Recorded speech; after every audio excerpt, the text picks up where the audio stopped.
Hey there, welcome back to the channel. In this video, I have some more stories for you. Let me know what time it is for you right now, and let's start with the first story right away. Story 1. I chose to be child-free and lost the one. Now I could get her back. Posted by you/immeasurably alt. I'm now 33M, Leah, fake name, by the way, is 33F. I met her in our first year of university and we dated into our mid-20s, moving in together along the way. The relationship was everything I could ever want, but eventually questions that don't really come up at age 18 started to matter, and we found ourselves at an impasse. She wanted kids, at some point, not that very moment, I didn't, at all, not just at that moment. We buried our heads in the sand for a couple of years.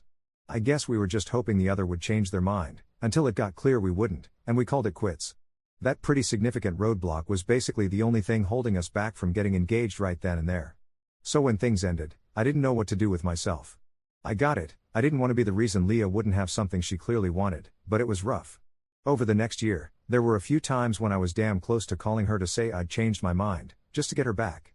I'm not sure if I was planning to make do on that change of heart and be a father to kids I didn't really want, or if I would have just lied to her long enough to get my way. Both seem pretty crappy, but anyway, it, thankfully, didn't get to that.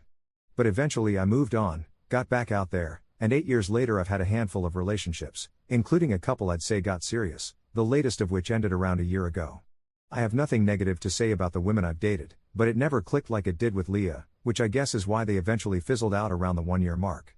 Back to Leah, we never technically burned bridges and even said we'd stay friends, but for most of the time that has passed since we broke up, we didn't make good on that. We were in contact occasionally but far from frequently, and mostly kept at surface level, to the point that saying we were friends would be a significant stretch. That started to change last spring, as our infrequent chats slowly but surely turned into frequent hangouts. Of course, officially we were merely reconnecting as friends, but when two single 30-somethings with a lot of history are spending more and more time together, while conspicuously not making much of an attempt to see other people, it shouldn't be a massive surprise that things may not remain completely platonic forever. It did take a while, though. But just last week, one of us finally took a decisive step to change the status quo. We spent a bunch of time together over the holidays, hanging out at my place on Christmas and attending a New Year's Eve party together, as friends, of course, for example. I guess it's then that Leah got tired of me keeping the platonic pretense up and decided to take things into her own hands, and when we saw each other last week, she came out and told me she wants us to be together again. She directly addressed the elephant in the room, the reason we broke up, and said she doesn't expect me to have changed my mind and is fine with that. She said she'd had a few pretty good relationships over the last years, but that she never quite felt like she did with me, and that reconnecting over the past year had confirmed to her that I still made her feel those things that others just don't. She said we don't have to jump right back into where we were all those years ago, and that she just wants to give us another try. She told me to think it over, and that's where I'm at. And feeling kind of lost.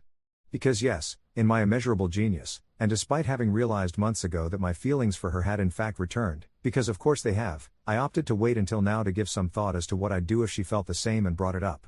On the one hand, of course I want to try again. But while Leah told me she's fine with my stance on having kids, she didn't outright say that she doesn't still want them. I probably should have asked right then, but immeasurable genius, you know. In my defense, I had a few things to process, okay? So are we trying again to once again kick that can down the road and hope the other changes their mind? I've also had a vasectomy, so yeah, I think I'd win that one, or is she outright willing to give up on that for me? And if it's the latter, that's a pretty significant concession, and am I comfortable with the idea she might wake up in X years regretting her choice when it's actually too late? And then there's the fact that okay, we can take things slow or fast or whatever, but if things went south again with us, it would be a pretty tough hit for me to tank, if the first time was any indication. And finally, yes, I know that if I want to actually get answers, I kinda just need to talk to Leah about all of this, which I already plan to when I next see her in a few days. And I should probably tell her about the vasectomy, either way. I'm not expecting Reddit to have all the answers to this, and mostly typed it out to help put my thoughts in order. Top/relevant comments. Commenter. The having/not having kids part is rough, and each of you has to be absolutely certain in their stance on this, so this absolutely needs to be your priority. But to be honest, at this point I'd almost be more afraid that you two are in love with the idea of your past, the version from 8 years ago. It's a long time, and a lot of growing and maturing has, hopefully, happened on both sides. Take your time to properly get to know today's version of each other. Ops response. That's fair.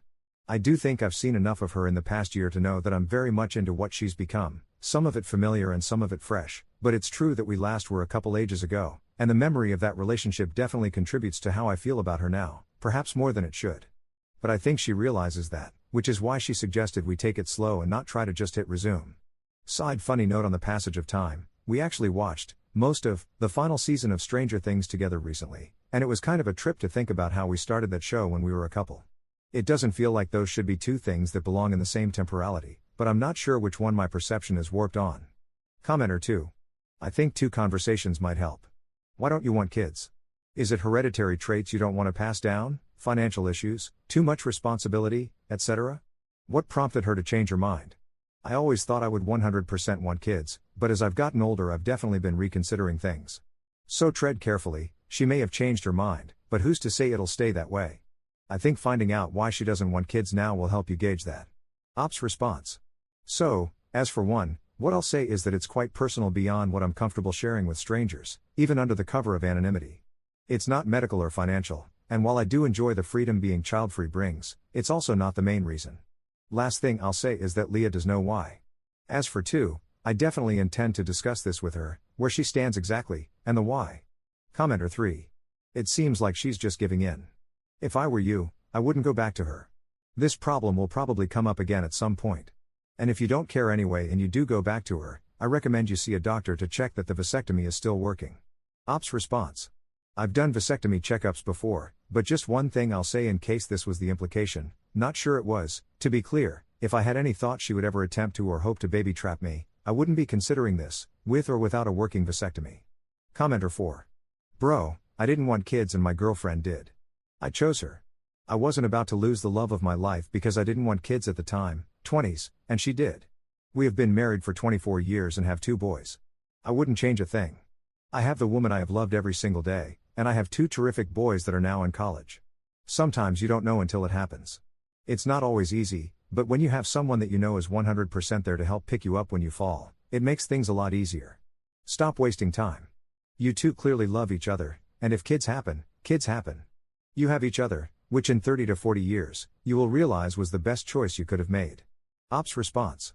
I'm really happy things worked out for you, but I don't think I can quite approach it like you did. Not least of which because of the vasectomy, so kids won't just happen, and she needs to know that. But also because I tried to see it that way back then, before Leah and I broke up, but when we knew it was hovering over us if nothing budged. But I couldn't convince myself that I might change my mind then, and I haven't felt like I would since either.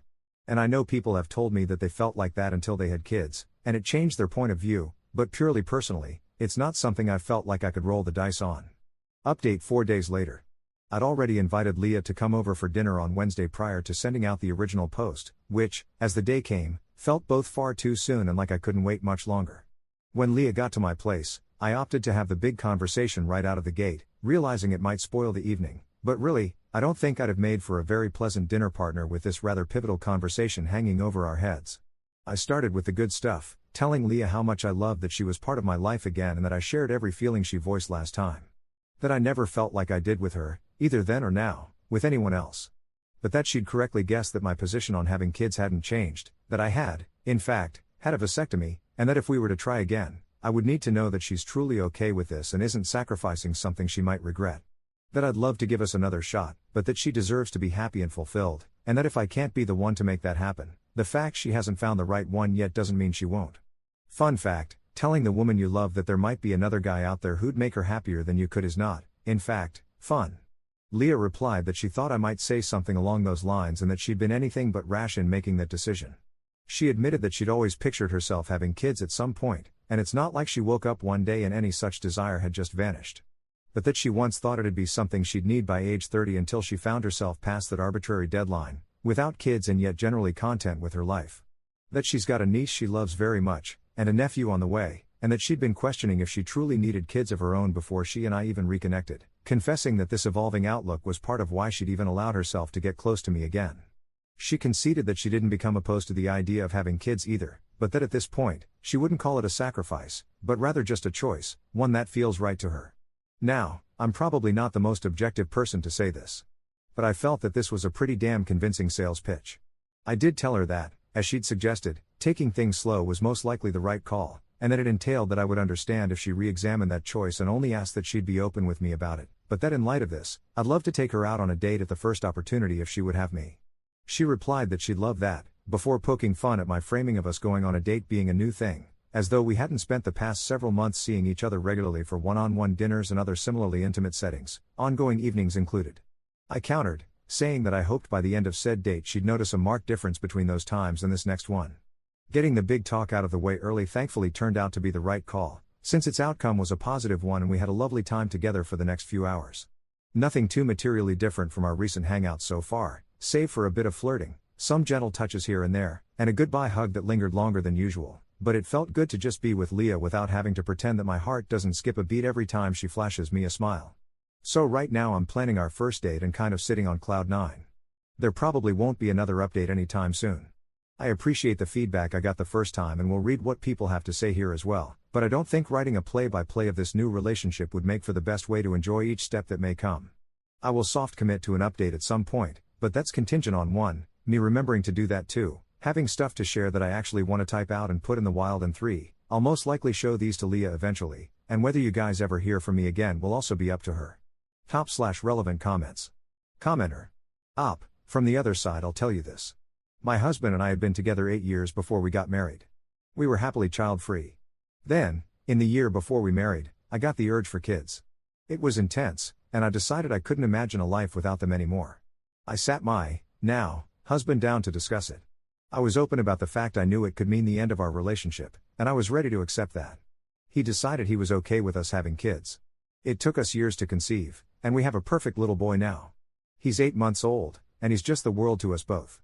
His daddy adores him, and I love watching them together. We also still love each other very deeply. Having our son has cemented for us both that we are each other's person. However, I realized after having our son that had my husband said he couldn't do it, and had I chosen to walk away to have a child with another person, I likely would have regretted it for the rest of my life. I love my son in a way I never expected, and he brings me nothing but joy. But, even knowing the love I know now, I would choose my husband over having had a child. I hope this makes some kind of sense. But it sounds to me like perhaps your person has realized having a child isn't worth the loss of your love. Commenter 2. Studies have shown that if a woman waits to have kids, instead of jumping into that in her early 20s, she is much less likely to want them. As women mature and establish their own life, many of them realize that the idea of kids doesn't feel as important or necessary to have a happy, fulfilling life. It's why women are pushed to have babies early. Babies are 80% pain in the ass and only 20% joy and happiness. Women who are older and more mature realize that. Go have a great and child-free life together. Commenter 3. I don't buy this. Nieces and nephews aren't a placebo for your own children that you raise. She says this now, but it feels like she's trying to convince herself of this. Op's response. I'll add that I'm summarizing a somewhat lengthy talk here. Rereading it, I get how what I've written makes it seem like she said, I have a niece so I don't need kids, but it was more that she mentioned becoming an aunt and loving that experience, and during the same time period, questioning her need for children of her own, with the two being tangentially related at most. But anyway, maybe she is trying to convince herself. I don't know everything, and certainly not the future. But I promised myself I'd hear her out, really listen to what she had to say, and at the very least, she convinced me. Story 2. My dad hates my house, and apparently expects me to take in my brother's children at some point. Posted by you/Slender Selkie. I don't know if this is the right sub for this. But in this moment, as the only blood-related woman on my father's side of the family, it feels gendered. I don't know, maybe I'm wrong. A few days ago, my dad came over to my house for the first time in quite a while. I've had a lot of renovations done since he last saw the place when we first moved in. I have a nervous system condition which, while I'm very fortunate to be able to manage it in such a way that it usually doesn't impact my life most days out of any given month, can render certain simple tasks very difficult for me when I'm having a flare. It's also important, as part of managing my condition and maintaining my high level of function, to limit certain activities which can bring about a crash or a flare. My husband is also disabled. He has hypermobile Ehlers-Danlos syndrome, so together we made a list of things we'd love to have as accommodations in the home we share, and we either DIY'd those things or found contractors to do them for us. I'm really happy with the results. I find that these accommodating renovations make my life a lot easier. I have fewer crashes and overall more energy. My husband is elated with how much more functional he can be after we made these changes. My father isn't a fan. He thinks it all makes the house too weird. He's worried about the resale value, not that we're planning to sell anytime soon. He had a lot of comments when he came over. In fact, it was almost all he talked about. I kept trying to gently tell him that this is just what works for us and then divert the subject, but he was getting a bit worked up, which isn't really like him in those types of situations. The plan for his visit was he'd come over, meet my foster dog that he might adopt, and take the dogs for a walk and get lunch. When I left him alone for a minute to go use the bathroom after we'd walked the dogs, I came back out and found that he'd attempted to pull one of our accommodating mechanisms out of the kitchen wall. He hadn't caused any functional damage, but he did cause aesthetic damage in that it will now need to be repainted over. I was shocked and kind of hysterical in my reaction, and I raised my voice at him when I saw what he was doing. I think I yelled, "What the F are you doing, Dad? What's your problem?" And he responded, "I just wanted to see if it was removable. Sorry. It's just too weird. It's too weird, it's just not going to work when Billy and Bobby move in with you." Billy and Bobby are my nephews. My brother's kids. I have never invited them to stay with me, let alone move in, for any amount of time, and I've never been asked to do so. Even in the event that my brother and sister-in-law passed away in some tragic manner, to my knowledge I should be very far down a very long list of people who could be asked to take those kids in before I would be asked. So, I was pretty shocked my dad would say something like that out of the blue, and with so much frustrated emotion, about Billy and Bobby moving in because there's no reason, to my knowledge, for anyone to think that would possibly be happening. I asked him to clarify repeatedly, but he just waved it off and told me to forget he said anything and he didn't want to talk about it. I pressed him and all he said was, "Well, honey, it's a massive house. You have room for 2 boys. When I asked him why he would even bring it up though, and clarified that not only did I have absolutely no desire to host my nephews for a visit let alone to move them in, he clammed up again and just said forget I ever said anything. He apologized for damaging my home, immediately transferred a larger sum than necessary to me via Zelle to fix the scratch he'd made, and then took me out to lunch as we planned prior. The rest of the day with him was pretty normal, and I guess I was just a little shocked or something because I didn't bring it up again. But now that it's been a few days I can't get it out of my head and I'm so annoyed. First of all, my dad hasn't ever been and would never be that aggressive about any decoration or renovation in my brother's homes. He just wouldn't. And I can't help but feel that he is less respectful of my home because I'm a woman, which sucks. But more upsetting and confusing. What the F was he talking about in terms of my nephews? Like, is my family conspiring in some way to move those kids in with me? It wouldn't be the first time that my family assumed I'd take care of those kids without asking me first, but in the past it was just babysitting, and I have directly told everyone that even that is unacceptable, so I would be really shocked if my brother or sister-in-law thought that was acceptable. I guess I'm just spinning out and don't really know what to do about it. I'm stuck between asking my father about it again first or just reaching out to my brother directly. /relevant comments. Commenter. Is there something wrong with your brother that he can't raise his own kids? Ops response. No, nothing wrong. To my knowledge, my brother isn't looking to move his kids out of his own home either. They are sometimes difficult kids, a little delayed and a lot entitled/enabled. In the past, they've leaned heavily on family for childcare since my brother has a demanding job, and my sister-in-law has a hard time being alone with her kids. When I lived with my dad, I was a big part of that equation and ended up being more responsible for those kids than I'd have agreed to, because I wasn't in control of telling them if they could bring the kids over, as it was my father's house. But even when I still lived with my dad, I was able to establish some boundaries and assert that I wouldn't agree to care for them on demand, and that was generally respected after I put my foot down a few times. Commenter 2. I'd definitely try to get more info from your dad, but failing that, it wouldn't be bad to talk to your brother? It seems like a really out-of-pocket thing to say unless he has some serious information you don't. Ops response. It's incredibly out of pocket. Not only do I not want those kids to live with me, but I also would assume that my brother wouldn't want his kids to live with me. There are a million reasons why, but chiefly it wouldn't be a good idea safety-wise for those kids.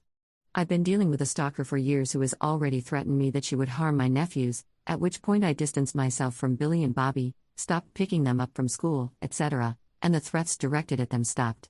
Currently, I'm working on taking legal action, but nothing is set in stone, and even the idea of those kids, who are difficult but who I also love very much, being in my home makes me worried that they would be directly targeted or that there would be some escalation. I actually can't imagine that my family would think it's a good idea to move those kids in with me. Like, I can't imagine circumstances where that would seem appropriate. Up to another commenter. It's okay. She's someone I used to be friends with, and honestly, it's my bad because I hung in there even when I realized she was becoming mentally unstable. She became fixated on my husband when he and I began dating, and I became the enemy in her eyes. Commenter 2. Yeah, particularly given that information, but even without it, it's hard to imagine your brother or sister-in-law would want or expect you to take in their kids short of some kind of serious health or relationship emergency. And even then, that wouldn't be something for your dad to be concerned about, unless he's a particularly worrying person. Ops response. Even if there's an emergency, I simply cannot be the first person on their list to take those kids in. I'm the only younger female blood relative, I guess, but there are so many other relatives and family friends who need to come before me on that list. My brother and sister-in-law have a massive village, so I'm talking dozens. It's baffling to me that it would come down to me to take those kids in under any circumstances. Up to another commenter. My dad has normalized triangulation a bit too much in this family, for my comfort. Commenter 3. Triangulation? Ops response. Dad will say, your brother is really upset that you said you can't go to his birthday dinner. He even said he'll move it up an hour just so you can come, and I know that you'd still need to move your schedule around even if it's an hour earlier, but he really wants to make it easier for you because he really wants you there. When my brother said neither of those things, then he'll tell my brother, your sister is heartbroken that she can't make it to your party, and she doesn't want to say anything, but she's hurt that you aren't having it an hour earlier so she can make it. When I said neither of those things. And he does all this because he wants the whole family at my brother's party, and doesn't like the idea of the whole family not being present. So my brother moves his party up an hour because he thinks that's what I said I wanted. I move my schedule around to go to his party because that's what I think he wanted. And both of us feel kind of weird and resentful and strange, and neither of us find out that we got played until we casually talk about the incident 10 years later. Up to another commenter.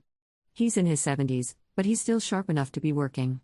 I asked my other brother, nebulously, without mentioning the reason why, who works with my dad every day, if he'd noticed any decline, and he said Dad seems sharp as ever in their work environment. It's pretty mentally demanding work, so I think it would be evident there. I'll also note, though, my dad rejected an OCD diagnosis when he was in therapy after my parents' divorce. So he's not without any history of mental illness. Not sure if that would cause this behavior, though. Update 1 day later. I talked to my brother on the phone about the situation, and he expressed that he had absolutely no idea why our father would imply that Billy and Bobby would need to move in with me at any point. He seemed genuinely surprised and had no clue what the hell Dad was talking about.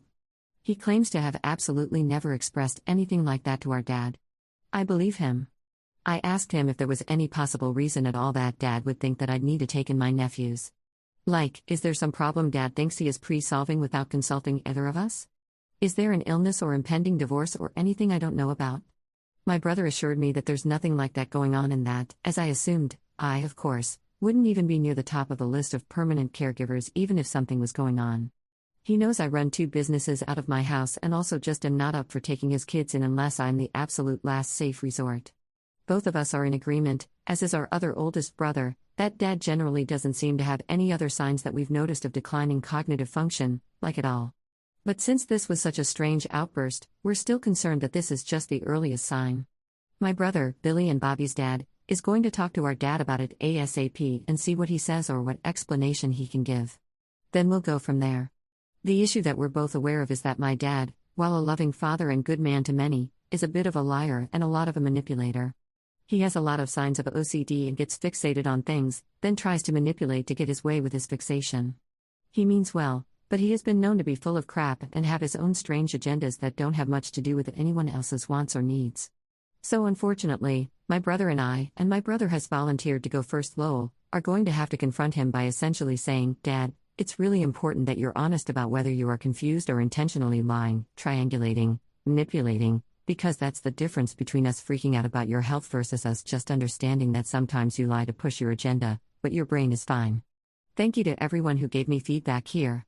You've all been so sweet and supportive except that one guy who for some reason was dead convinced that I didn't pay for my own home and commented several times and DM'd me about it. I did pay for my home, and it's solely in my name. You weirdo. I'll keep y'all updated on what my brother and I figure out going forward. Second update 8 months later. I know this was forever ago, but life has been lifing pretty hard since then. The original post and first update, which I made at the top of the original, are in my post history. First of all, I just want to thank everyone for your concern and overall support. This sub is full of such lovely and helpful people. So many of you left tremendously helpful comments and sent me such kind messages as well. So I guess I'll start by saying that my dad doesn't have dementia or Alzheimer's or anything like that. If anything, he is perhaps experiencing a very slight cognitive decline due to age, but only insofar as his typical lifelong nonsense becoming a little more pronounced, and he's not really as slick as he thinks he is or as good at manipulating as he's used to being. Basically, he's used to being able to get away with a lot more manipulation of his kids than he's able to get away with now. I don't even think the onus for this particular episode of his is directly an age thing at all, though. I think it's a situational thing. After I talked to my dad multiple times, conferred with my brothers after they talked to my dad multiple times, and after we basically had to tell our father, hey, if you're not totally upfront about what's going on, we have to assume that you need to see a doctor, and we're not just going to drop this like we usually drop uncomfortable things in this family. I think I have figured out what was up. Ever since I moved out of my father's house, leaving an empty bedroom and office space in a house that already had a designated bedroom for the kids because they had a lot of sleepovers there, my sister-in-law has been obsessively pushing the idea that my nephews should start living summers and school breaks at my dad's house. I knew she'd brought this up a few times, but I didn't know how adamant she was being because this push entirely took place after I had moved. My dad doesn't live far from my brother and sister-in-law's place, 15 minutes away, so it's not like they'd be having some special summer experience in a new location. I think she just wants them out of her house for the summer, lol. My nephews love staying at Grandpa's because my dad has never been a real caregiver, not even when we were kids, so there are literally no rules, no bedtimes, no limit on sweets, no parental controls on the TV, no limit on screen time, no one checking if they brush their teeth or making them shower or do chores or change their clothes, zero supervision over them making messes or doing dumb crap, etc. So of course, when their mom asked them, do you want to spend the summer at Grandpa's? Do you want to go ask Grandpa if he'll let you stay the summer with him? They went feral over the idea, and my dad was immediately put in the position of either agreeing or disappointing his two grandkids and saying no. My dad hates saying no to family outright, because he never wants family to say no to him at all. So he agreed, of course. My dad agreed to this last summer, but even with the help of a daily babysitter, who apparently quit halfway through, and I assume it's either because my dad made her uncomfortable, which is a whole different kettle of fish, or because those kids are super entitled, and even though the kids are getting more and more independent, it was torturous and exhausting for him. He never wanted to do that again. But, and my dad didn't say this is me applying what I know about him in general, my father is addicted to being the hero of the family. He needs us all to need him, and he needs us all to think he's great. Plus he has a massive ego about defying the idea of aging and being ultra-energetic and healthy, etc., and not an old man. He could not bring himself to admit that he doesn't have the energy for those kids, and he didn't want to say no because he doesn't want to normalize anyone saying no to anyone in this family. My father thrives on no one being allowed to have boundaries or say no, but it's now also become a prison he's built himself into. So, he was planning to pawn the kids off on me next summer. He was going to agree to take them and then bring them to my house and, in his words, ease into a smooth transition from his house to mine. From the sounds of it, and also just knowing my dad, I assume he was going to beg me to take the kids for a single day, drop them off with overnight bags and say, "Didn't you say they could sleep over?" Then make up a ton of excuses as to why they needed to stay at my house for longer and longer until he ran out the summer. Personally, I know this wouldn't have worked. I'd literally be dropping the kids off at their own damn house or calling the cops within 24 hours. But I don't think my dad understands just how badly his plan would have panned out because I used to be a massive doormat. I think he truly believes he could manipulate the situation, and me, into working out in his favor. He apparently asked my sister-in-law already if it was okay and she said yes, but she never even asked me about it or brought it up the whole time we were all wondering what my dad was on about. She only confirmed this after my dad finally admitted to his scheme. This is wild because she had just stood there and said nothing about it while my brothers and I were trying to figure out if our dad was insane. And to be honest, I think my sister-in-law knew the whole time that my dad was going to fully pawn her kids onto me and she didn't want to say anything and risk having to have her children, living in her own house all year. I truly don't know what she thought was about to happen, and when I asked her, "So, you didn't think you should even confirm this with me?" She swore that she remembered talking to me about it, which... No, girl. You did not. I would never agree to that. My brother is fairly livid with his wife. He generally hates how reliant she is on outside help to raise the kids when he's already such an involved dad, and they literally have multiple forms of paid childcare. And we are all becoming increasingly less patient with my father's triangulation BS. Like, I'm in my 30s, my older brothers are both pushing 50, and it's insane that he's still scheming and claiming it's all in the name of what's best for the family, because we all have our own families now, but he acts like we are bickering children who he is having to manage in order to keep the family together. Extra insane because my brothers and I were not children at the same time, when really he's just obsessively trying to maintain his preferred status quo in a reality where it makes less and less sense to maintain. This was also foolish and I'm truly annoyed. Like I said, I've had a lot going before and since his initial outburst. A lot of good things that needed my attention and some really hard things too. And instead of getting to be more fully present in what was going on in my own life, I had my focus split and pulled away by worrying that my father was potentially suffering from neurological issues and refusing to be seen for it. My brothers and I all just wasted so much time on this, all for this to be some stupid BS about his pride and him applying his own preferences to our lives again. Anyway, thank you again to everyone who gave me good insight and advice. I really appreciate y'all being here when I was spinning out about it. Top/relevant comments. Commenter. I was actually wondering about you earlier this week. God, just reading this was infuriating. I'm sorry you're dealing with it. Anyway, enjoy having your house to yourself. Ops response. Thank you. We are. My sister-in-law's apology involved offering to bring the kids over for a fun day at my house, and I told her actions have caused me to not want the kids over for the foreseeable future. She's fuming. Up to another commenter. When I was in my early 20s and my brother was in his mid-40s, our dad accidentally triangulated a wedge between us that took years to resolve, just because he wanted my brother to work more and he wanted me to pick my brother's kids up from school every day to accomplish that. He could have just come out and said to both of us, I want you to get more work done, and I want you to pick his kids up so he doesn't have to break midday to do that, but instead he created this convoluted and complicated game of fake telephone that ended in my brother and me both absolutely hating the other and feeling massively insulted. We didn't realize this until years later. Up to another commenter. My brother is an extremely active father, actually, and they employ daily childcare. It's just that my sister-in-law is on a constant mission to get those kids away from her.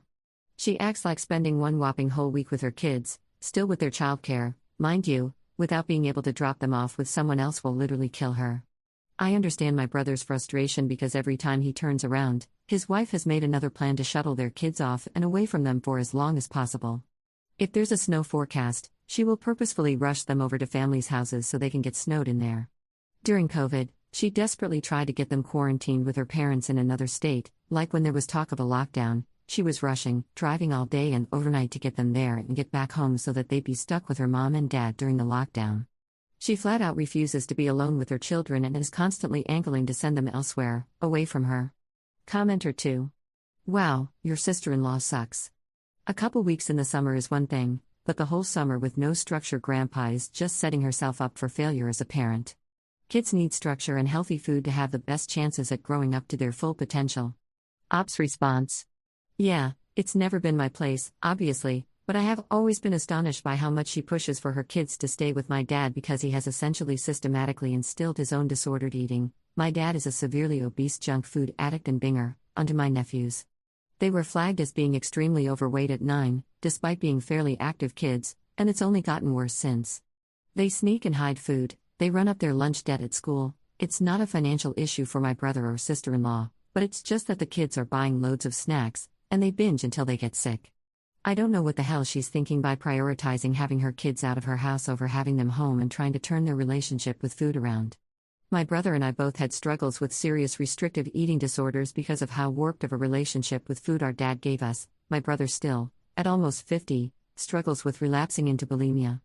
That has landed us both in the hospital multiple times. He and I were talking about it, and he was telling me that it actually makes him feel so worried and upset and awful when they leave the kids with my dad because he feels like he's letting them down. But my sister-in-law sets these things up behind his back and then throws fits and freaks out and vacillates between not speaking to him and nonstop arguing or threatening to just disappear into the night if he doesn't agree to send the kids to my dad's. I guess this last incident was kind of eye-opening, because it really was bizarre that she just stood there like a dead fish for months while my brothers and I were frantic that my dad had a brain tumor or something. Up to another commenter. Absolutely. I do have real sympathy for her. The moment they told me they were pregnant, I was immediately thinking, oh my god, she's not a fit mother. I know that sounds horrible, but she is truly the most fragile and anxious person I've ever met. She shuts down, and I mean shuts down, over the smallest things, stuff that wouldn't break most people's stride, to the point of paralysis. She always wanted one child, for it to be a girl, and for the girl to be a quiet and calm kid like she and my brother were, and like all my siblings and I were, to be honest, so it wasn't a bad bet.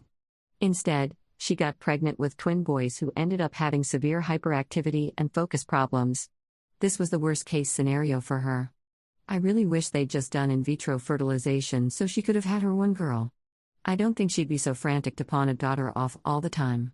Up to another commenter. I do have serious sympathy for my nephews. They've been spoiled to such a damaging degree, and now they're getting bullied and socially punished at school for being entitled, bratty crybabies. It sucked to literally watch my family. My sister-in-law is not the only one to blame here, either insist upon or passively endorse the consistent decision to make them into worse and worse little people.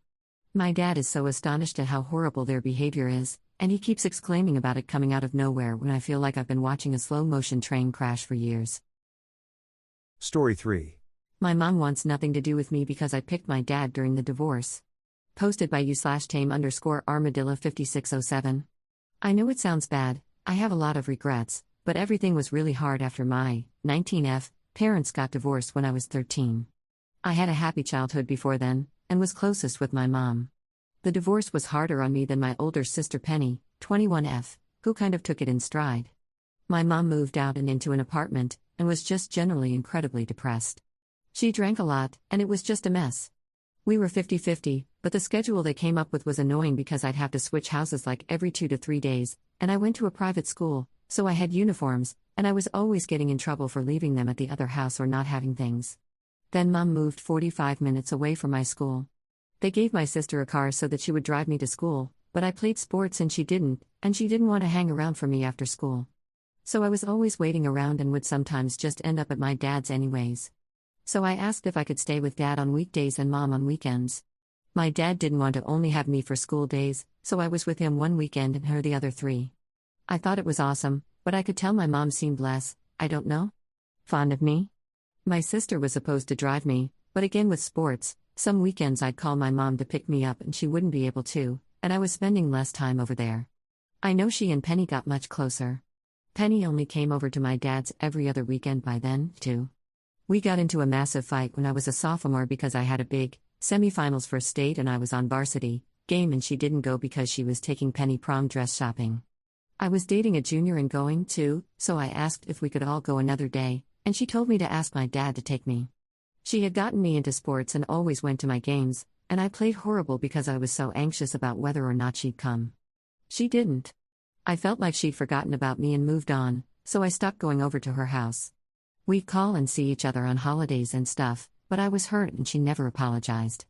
I still obviously love her, and we get along good when we see each other. It's just not often. Lately I've been feeling really down. I lost a friend, and my dad's new girlfriend moved in, and I'm pretty sure she wants me to move out. Which is whatever, I'll figure it out, but it's more like she'll get mad if I don't clean, but when I do, she gets snippy and is like, "You're not your dad's wife." Now Mom is doing good. She got remarried about a year ago, and he has 2 kids who are like 10 and 12, Jake and Emma. They're all nice, but I obviously don't know them well. But anyways, before Christmas, my mom asked me if I would give one of my old American Girl dolls to Emma. It's not like an heirloom or anything, but it was my cousin's, and honestly, I don't know Emma very well. So I said no.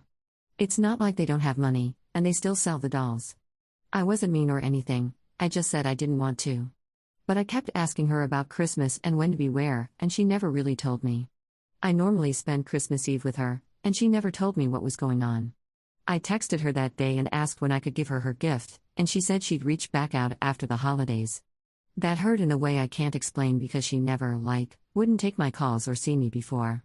I guessed it was probably about the stupid doll and probably should have given her space, but I still texted her Happy New Year. Penny got super mad and drove out and yelled at me. She said that I had to stop bothering Mom when I broke her heart by picking Dad. I told her that wasn't true, and she told me they got divorced because Dad had an affair and that I was an idiot if I hadn't figured that out. Nobody had ever told me that, and Dad hadn't dated anyone that I knew about until recently. I got upset and told her to leave and didn't even give her my mom's present. I was so upset. I haven't told my dad yet, but I've been really upset about it. I feel like I never meant to hurt her, but I feel really bad. I don't know if I should reach out to her or if I should just leave well enough alone, like Penny told me to. I'm pretty sure she's moved on from me. She's posted pictures of her and her husband's kids with Penny, and I don't think she has space in her life for me anymore, and it's all my fault. /relevant comments. Commenter. Your mom is the one responsible for communicating things. If she's feeling resentful, it should be a conversation. But the fact she basically just stopped showing up suggests you couldn't win in this scenario anyway. She was the one with the burden to stay involved. You were a kid who needed your mom's presence and didn't get it. Ops response. I mean, I know I wasn't perfect. One Mother's Day, I had just gotten over COVID and was still super tired, and told her I didn't think I was up for a 1.5-hour round trip. She basically stopped calling after that, and I wish I had just sucked it up and gone. Commenter 2. Kid, and I say that because you were younger than my kids, you were a baby. You were a child, and your parents were divorcing. You were going through one of the most emotionally damaging events possible, and you didn't get support. Your mom dropped the ball here, and it wasn't your fault. You were a baby. 13 is a baby, 16 is a baby, hell, I'll call 19 a baby. Your parents wanted you, the non-driving baby, to deal with their house choices? Who the F does that to a baby? Ops response. I mean, I know I'm an adult now.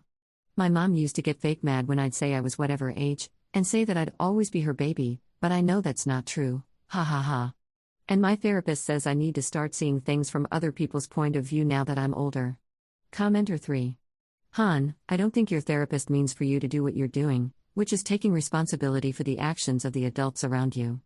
Yeah, your mom was depressed, angry, and probably trying to pick up the pieces of her life. She was also a long commute from your school and struggling to stay involved in your life. If I moved almost an hour away from my son's school, you bet your ass he'd be staying at his dad's during the week. I'm going to make a child commute an hour and a half each day? None of these are your fault, and there is nothing healthy that you could have done to assist her. Picking her in the divorce isn't a reasonable ask, even if it's a very human one on her part. Maybe consider having a conversation with her and lay this out. Receive what she has to say with an open mind. But do not take responsibility for her parenting in addition to yourself. She's the one with the supposedly fully developed limbic system and prefrontal cortex. Ops response. I can try that if she ever talks to me again. Commenter 4. You are the child, she is the adult. She made choices that gave you fewer choices, and those choices she left you were ones she was unhappy with. She is treating your relationship a bit like her drinking problem. She is not responsible, nothing is her fault, she'll do what feels good in the moment even if it's destructive, and she'll never communicate or work through her feelings like an adult. By the way, are you able to set a dad/daughter activity during which you can talk about all this? You haven't gotten good modeling for communication, but it's something to work on learning. Ops response. I haven't talked to my dad about all of this yet. If what Penny said is true, then I don't know what to do. My dad has always been there for me since the divorce, and if it's true, I don't know how to get past it. Up to another commenter. I haven't told my dad about his girlfriend. I know I'll be moving out soon, and I just wanted him to be happy. I haven't asked him about the affair because I'm kind of afraid of what the answer will be. He's been my rock for years, and I don't know what I would do without him. Like, he was there for all my high school milestones. I invited my mom, but she didn't come, and when I had my heart broken. I do feel like my mom replaced me with my stepsister. Both of my step-siblings were invited to the wedding, it was small, they eloped, and Emma was a bridesmaid, and I wasn't even there. I still had classes that week, but I don't know if I would have been invited if I hadn't. Commenter 5. You know, even if you did have an affair, being mad at him will just isolate you even more. I would ask for extra support, love, and tolerance from him right now. And definitely make sure he knows what you're going through with your mom's and Penny's rejection of you and how sick it is of them to want to make you pick either parent. What an awful position they're putting you in. You need at least one parent in your corner. Ops response. You're right. I'll talk to him about that and his girlfriend tonight. Commenter 6. You can be a good parent and a bad spouse, and vice versa. Your dad cheating on your mom doesn't excuse her from attending your sporting events and giving you adequate transportation so you can spend time with her. You are not responsible to bend over backwards so their custody arrangements work. They made a crappy plan, where their children had to do 100% of the work. And it failed. Your mom could have called your dad to find a better arrangement, but she didn't. I failed to see what you did wrong in all this. You did what was best for you with the info you had. Ops response. Him cheating on her does make more sense, which is why she wouldn't do things like go to games or graduation, etc., where he'd be. I just thought she was mad at me. Commenter 7. Yikes, I mentioned this in another comment, but I really think it's the case. Your mom hates your dad more than she loves you. She can't stomach the discomfort of being in his presence for an event celebrating you. Like, she could be on the opposite side of the room. Edit. I also find it a bit weird that she's complaining about you choosing dad while also choosing not to be there for important events you are having. Yet it was your father who was willing to take time to be there for you. He was willing to make sacrifices your mother chose not to. Edit 2. When your dad wasn't going to see you on weekends, He spoke up about how he wanted to be able to spend more time on the weekend with you. Your mother didn't do anything to compromise or make your life better. The best she did seems to be offload her responsibility onto your sister by getting her a car. Ops response.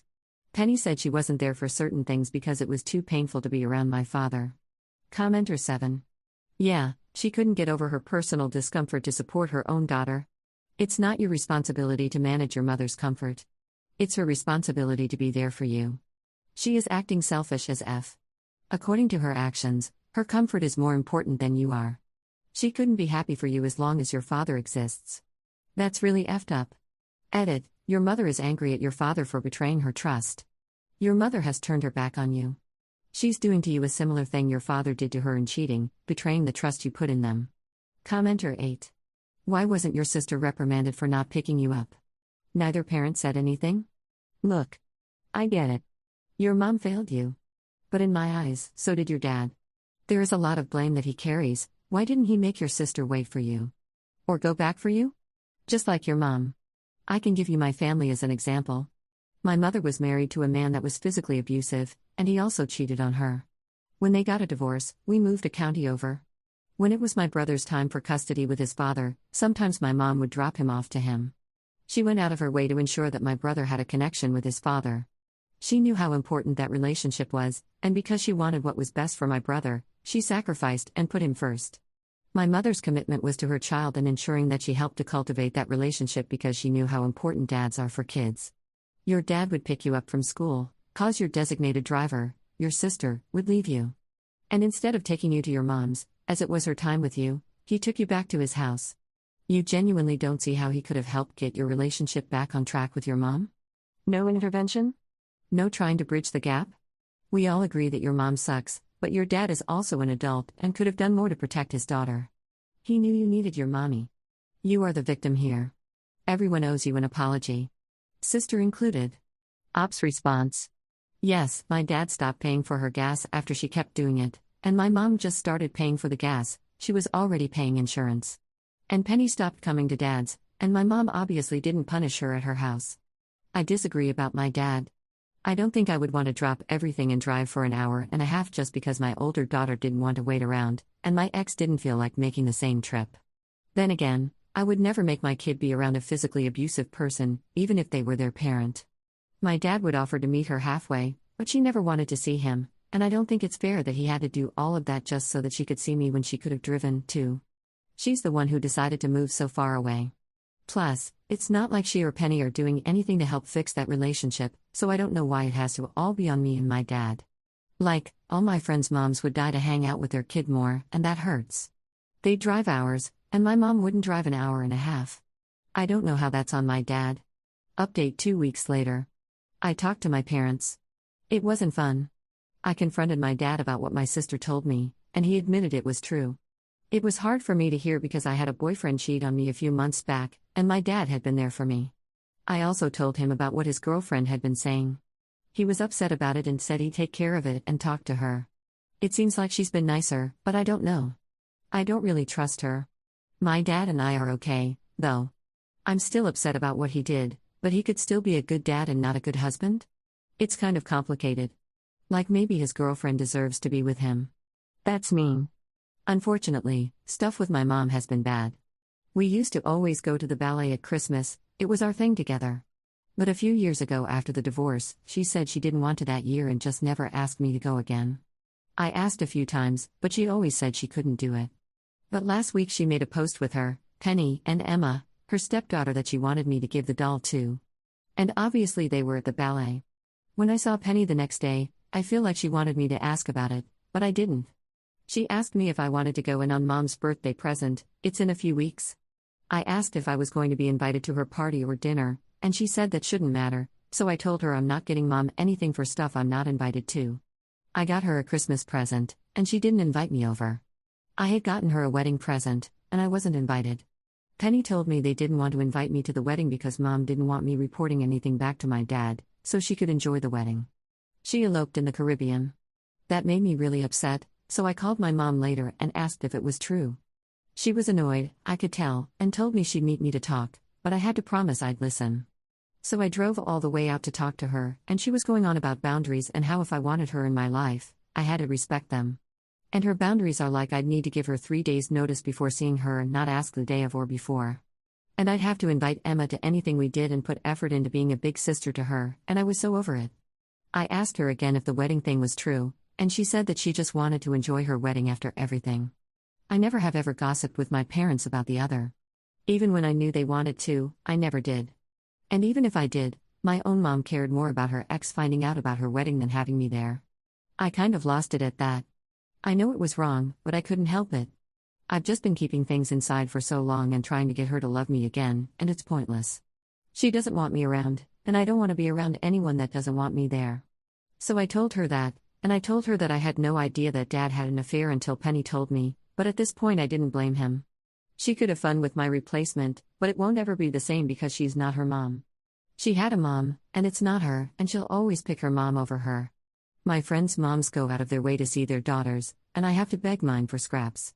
I wish I had told her where to shove her boundaries, but I didn't have the juice to do that, haha.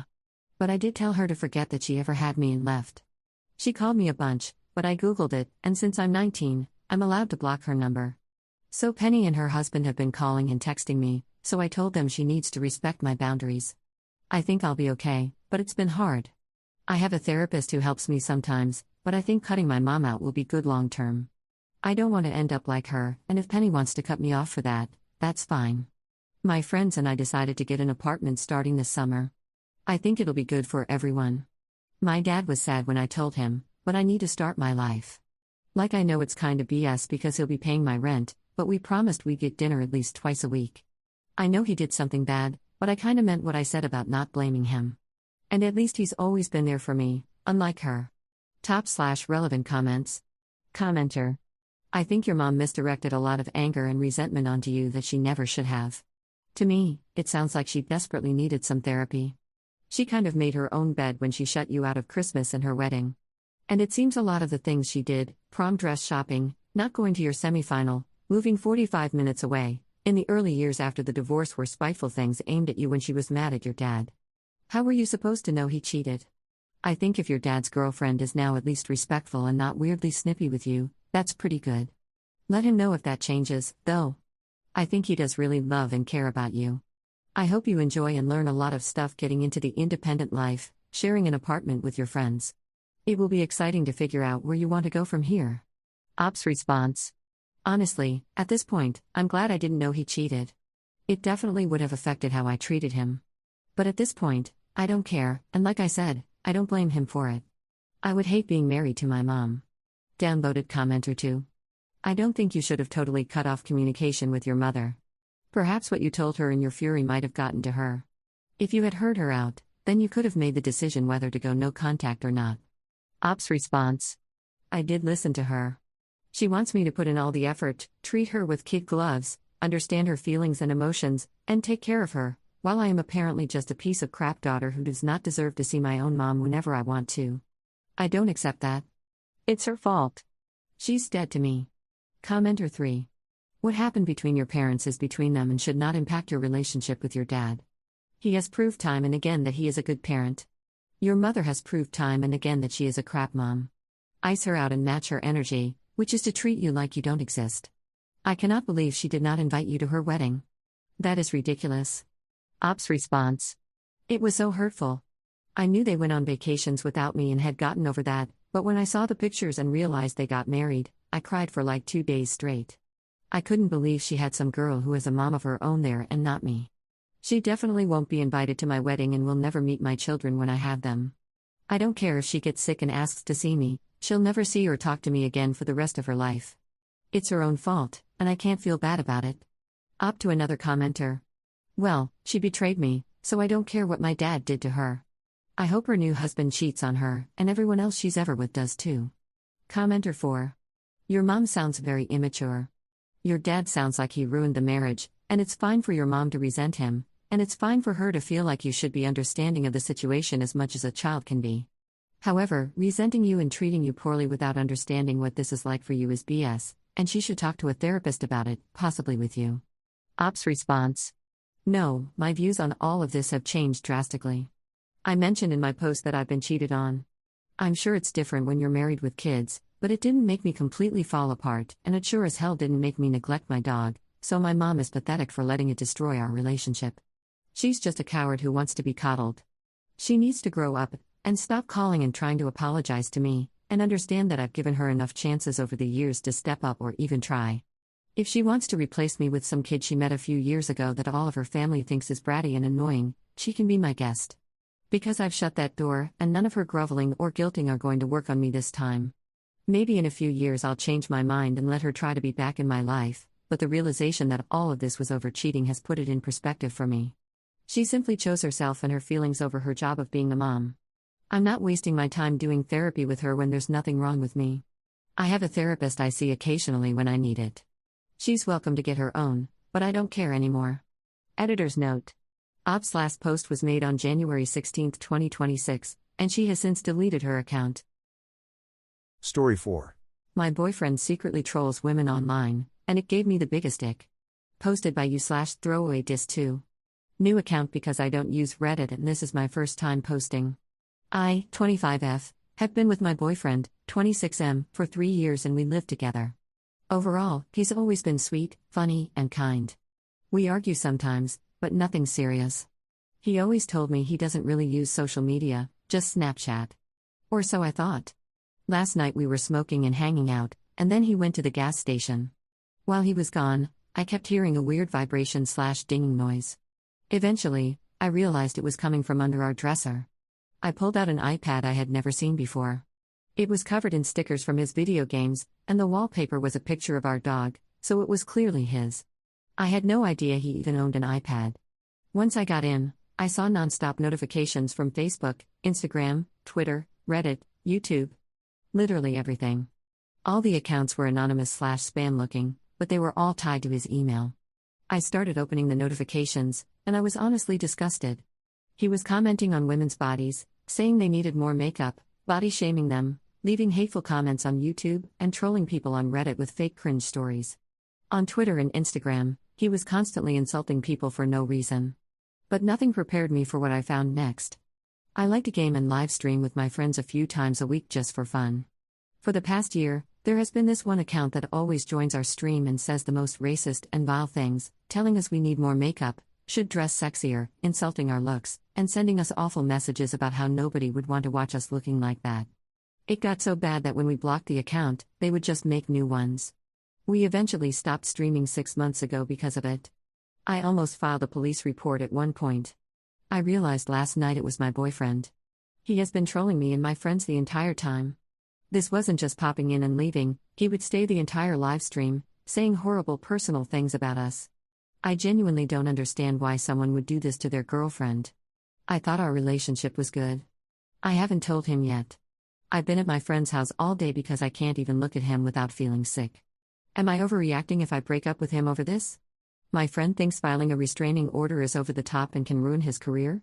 For context, I am a black woman and no, I'm not a stay-at-home. I do have a job that's part-time while still doing school. My boyfriend is biracial, Mexican and white. My boyfriend is a full-time worker at a really nice, well-known, paid job. Before we dated, we had known each other since my freshman year of high school. I did take his iPad with me to my friend's house. We did more digging and found some other stuff that I have documented to take pictures of. Before the end of the day, I plan on returning the iPad back to where it was, but I do not think I could fake the relationship or leave quietly. Honestly, I think it's best if I just drop everything, leave, and make the police report. Also, I do plan on leaving him, but is the restraining and police report too far? Top/relevant comments. Commenter. Plot twist, this is part of the trolling. In all seriousness, this is pretty effing messed up. Just leave. Op's response. Trust me, I really wish it effing was. I truly wish this was all made up. I literally saw myself with this man for the rest of my life, and now I can't even read the comments without tearing up over this stranger I was living with. Commenter 2. This story is fake. The iPad didn't have a password? You saw all this while he went to get gas? Op's response. Well, I didn't add it because I didn't think it was really necessary information. Yeah, there was a password, it was our dog's birthday. Took me literally 5 minutes to figure it out, and yeah, our gas station is 10 minutes from us. The man was high and shopping for snacks in a gas station at 1 a.m. Commenter 3. Clearly, this man has some serious issues. Lying about social media usage is already weird and concerning. Lying because he's doing all this crap is a lot more concerning. The fact he targets you and your friends? Lady, your boyfriend isn't who you think he is. Run before you're trapped with this unhinged person. Ops response. That man is a stranger to me now. I never knew someone that close to me could turn out to be so horrible. Commenter 4. Absolutely valid, and I would highly suggest you and your friends file a restraining order and bring this to the attention of those close to him, particularly the women in his life. You simply don't know how deep or far back this goes. Everyone will be better for it. This is creepy, confusing, scary, vile, all of the above. I don't usually name and shame, but this deserves it. Ops response. Yeah, I've been pondering over it for the past couple of hours now, and I honestly think a restraining order is the only way I would be able to move on from this. I think my friend should get a restraining order too. Commenter 5. Lol, you gotta be trolling us. What do you mean, are you overreacting? Would you tolerate your family member or even an acquaintance of yours staying with a turd like that? Ops response. Well, the reason I ask is because when I brought it up to the friend I'm staying with, she told me that getting the restraining order was making it a bigger deal than it needed to be, and that I should just leave quietly because I could risk his career. But I just don't feel safe just leaving him and knowing he could still be in my presence, or come see me, or threaten me. Commenter 6. Your friend is crazy for not looking out for you. Do you have any family? I know, usually they can be just as unhelpful. He should have thought about his career before doing this. I've seen videos of women finding men's workplaces from a hate comment and sending an email to their workplace with the screenshots, and the men lose their job. If it isn't you making this known to his work, then it would be someone else. Ops response. Yes, I do. And this is one of the friends who's not a part of the live stream trolling, so I understand why she's not seeing it from our perspective. But I did the right thing by calling my 2 other friends that I would live stream with and telling them the truth, and they're on their way over here right now, and they're 100% on board with a police report and restraining. Okay, the only reason why I haven't told my parents is because my dad is the only one in my life at the moment, and he currently is a felon. I just don't want him getting upset and wrapped up into something over this loser. Update 2 weeks later. First, I want to thank everyone who commented and messaged me with advice. I really didn't expect my original post to blow up so fast, and I appreciate the support more than I can explain. Before the update, I want to clarify a few things people kept asking about. After I took the iPad to my friend's house, we found even more than I originally mentioned. He had active Tinder and Bumble accounts and had been cheating on me. As for the Reddit accounts, he wasn't asking for advice or posting about his own problems. He was posting fake sexual stories and fantasies across different not safe for work subreddits. Also, no, he does not work around women. His job is in a very male-dominated environment. Now onto what happened next. As you probably guessed, he realized I had the iPad before the end of his workday. He started texting me, asking if I was okay, if something was wrong, acting overly normal. I acted nonchalant and didn't confront him yet. 2 hours after he would have been home from work, he completely spiraled. He started blowing up my phone, accusing me of stealing his iPad, demanding I bring back his property, and saying he knew I had it because I'd been changing passwords and profile pictures. I stayed the night at my friend's house. At that point, his reaction told me everything. He didn't care about what he'd done, just that he'd been exposed. The next day, I went back to the apartment with 3 friends who waited in the hallway. As soon as I walked in, he started apologizing, but only for cheating. That's when I realized he still didn't know that I knew about the trolling. There was a girl he'd been talking to on Snapchat and seeing from Tinder. I had already messaged her to let her know he had a long-term girlfriend and had been lying. She had contacted him while he was at work, so he assumed that was the only reason I was leaving. I told him cheating was unforgivable and that I was done. While I packed my things, he had the audacity to tell me that when I was ready to deal with my insecurities and apologize, the door would be open. BTCHTF? I was effing pissed, but I wasn't in the headspace to argue, so I just grabbed my crap and left. Later, my friends and I decided to go live just to see what would happen. Almost immediately, the same troll account joined the stream and started talking trash. We laughed and said out loud that we knew it was him. The account left right away. About 10 minutes later, he texted and called me from an unknown number, yelling and calling me names, accusing me of harassment and making serious accusations. After I sent him the link to my Reddit post, I left and stayed with a friend. The next morning, I decided to go to my apartment to talk to him. When I finally confronted him about the trolling, he broke down crying and admitted why he did it. He told me he had gained some weight, felt insecure, and wanted to knock me down a few notches because, after therapy and recovering from a knee injury, I had gained my confidence again. He said I was acting like a hot crap and needed to be reminded that we were in the same league and to chill TF out because he could find any girl that looks like me, if not better. With help from my family, I was able to pay to get my name off the lease. I'm now staying with a friend. He has already moved in the girl from Tinder, 19F. That's where things stand. Everything is documented, I'm no longer living with him, and I'm moving on. Thank you again for all the advice. Wish I could say this was some huge exciting ending, but there you have it. And yes, I'm still gonna try to go for the restraining order, but the police literally called this a ridiculous situation. So we're choosing to let bygones be bygones. /relevant comments. Commenter. Glad you're out. Lord have mercy on that barely an adult he moved in. However, you told her what she was getting, and she said yes anyway. I'm not terribly surprised the police turned down the restraining order. Keep all of your evidence and document any further attempts he makes to contact you or interfere with your life. Hopefully, he realizes he is already lost and leaves you alone. Commenter 2. I really hope Op shared the screenshots with this poor girl, though, and shared more details than just he has a long-term girlfriend. Not that this girl's well-being is Op's responsibility, in the slightest. However, I do wonder if she would have pursued a relationship with this piece of crap if she knew the entire story. Op's response. Yes, I did. When I contacted her, I showed her proof and everything. She even apologized for having to deal with that and even advised me to move on. Commenter 3. Good for you, but if you are ever in a similar situation, do not go back to talk without someone else with you. Leaving is a very dangerous time, and even guys who have never shown signs of violence before have been known to explode. Be safe. Op's response. Both times I saw him, my friends were with me. Both times, they waited in the hallway. Commenter 4. Send the girl the link to all this, any proof of the trolling, and all the messages he sent calling you names and belittling you. Girl should know what she's getting into with a piece of crap like that. Op's response. When I contacted her, I told her everything. I guess she didn't care. Story 5. My child is alive, but not really. Posted by you/Hazelframe. I just have to let this out.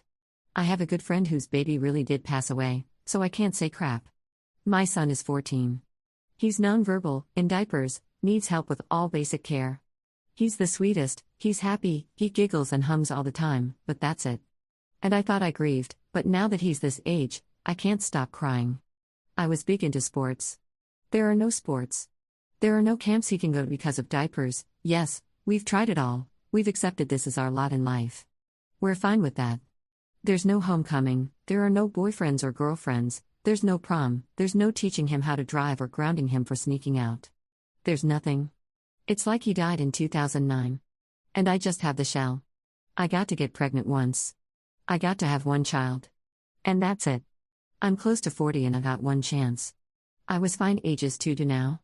But now it's real. Now my friends are having babies and my nephew is growing up. I have a perpetual toddler. My life isn't the same as anyone else. I have a great job and career. Supportish system. My husband said we can adopt and help older kids, but it's not the same. Because my son will be the same age year after year, no matter who we'd adopt or help. I'm stuck. Why am I even building a career? I love my job, but WTF is the point? So I can pay for diapers? I am just beside myself in grief. And yet, he's alive. So how can I complain? /relevant comments. Commenter. You are justified in feeling that way. A lot of parents end up abandoning them to institutions, and I wouldn't hold it against him. Op's response. Unless he gets violent, we have just accepted he will live with us till we die. I have a will set up if he outlived us. I'm just completely lost. Thank you for responding. I'm ESDUS and I cannot sleep. Commenter 2. You are totally entitled to feel that way. Sometimes it's just too much and your frustration is easily understood. Taking care of someone 24/7 isn't for everyone, and it takes a very strong person to do that. You're doing incredible, and it's okay to feel stuck. Op's response. That's a great way to put it. It's constant care. Thankfully I am not alone, but it's constant. He has learned how to climb for Oreos, so I don't have to get those out. Op to another commenter. He has multiple brain malformations, is blind in his left eye, His pituitary gland is broken and not in the right place, hypothyroidism, and is nonverbal. Schools used to use the global development delay. It could be worse. My boy is 99+% of the time happy. We moved to the beach and he's flourished. But he's about 8 to 9 mentally? Maybe? We don't really know. No one else in my very large family, think 20+ cousins on one side, has any kids with anything. I got very sick when I was about 20 weeks pregnant and in the hospital. We've always wondered if crap just didn't take. We will never know. I do want him genetically tested for Angelman syndrome if you've ever heard of that. Up to another commenter. He went to a special needs school from kindergarten through 5th grade. We loved it, but there was a place for my kiddo. I don't know how to explain it. But they were good to him, and we met our nanny who we used for years until we moved. We put him in a special charter school in Florida. I commented elsewhere, but they asked how I'd feel when I die and leave him in diapers, what if someone hurt him, etc., and we pulled him that day. His homeschool doesn't have the funds for an aide, so we homeschool him. We moved literally to the beach, and he's learned to swim. And float. I get your excitement over things. Mine chased me the other day in the ocean. He got seaweed, and I was being silly, ew, kiddo. It's so slimy, don't touch mama. And damn if he didn't giggle and swim closer to me, and he threw the seaweed at me. I cried, lol. In the ocean, lol. Commenter 3. I'm so sorry. I completely understand your pain and frustration. My daughter is autistic as well. I've had a lot of therapy. I did grieve what I thought would be a normal mother-daughter relationship as a death. Once I knew it wouldn't be traditional, I wrote a letter in my phone as a eulogy to what I thought I could have. I too will never have the sports, dances, wedding, first job, getting a driver's license, and so on. Take time to bury that idea of what you thought it would be, grieve it, curse the gods, scream into the darkness, but never let anyone minimize the pain you feel. Anyone who does not allow you the freedom to mourn is not a friend, and in my opinion not someone to keep around. Also, side note, people who compare pain are a special type of jerk. I had to let go of a lot of friends and family that would say it could be worse. Yeah, no crap, but I would answer, it could be a lot better too.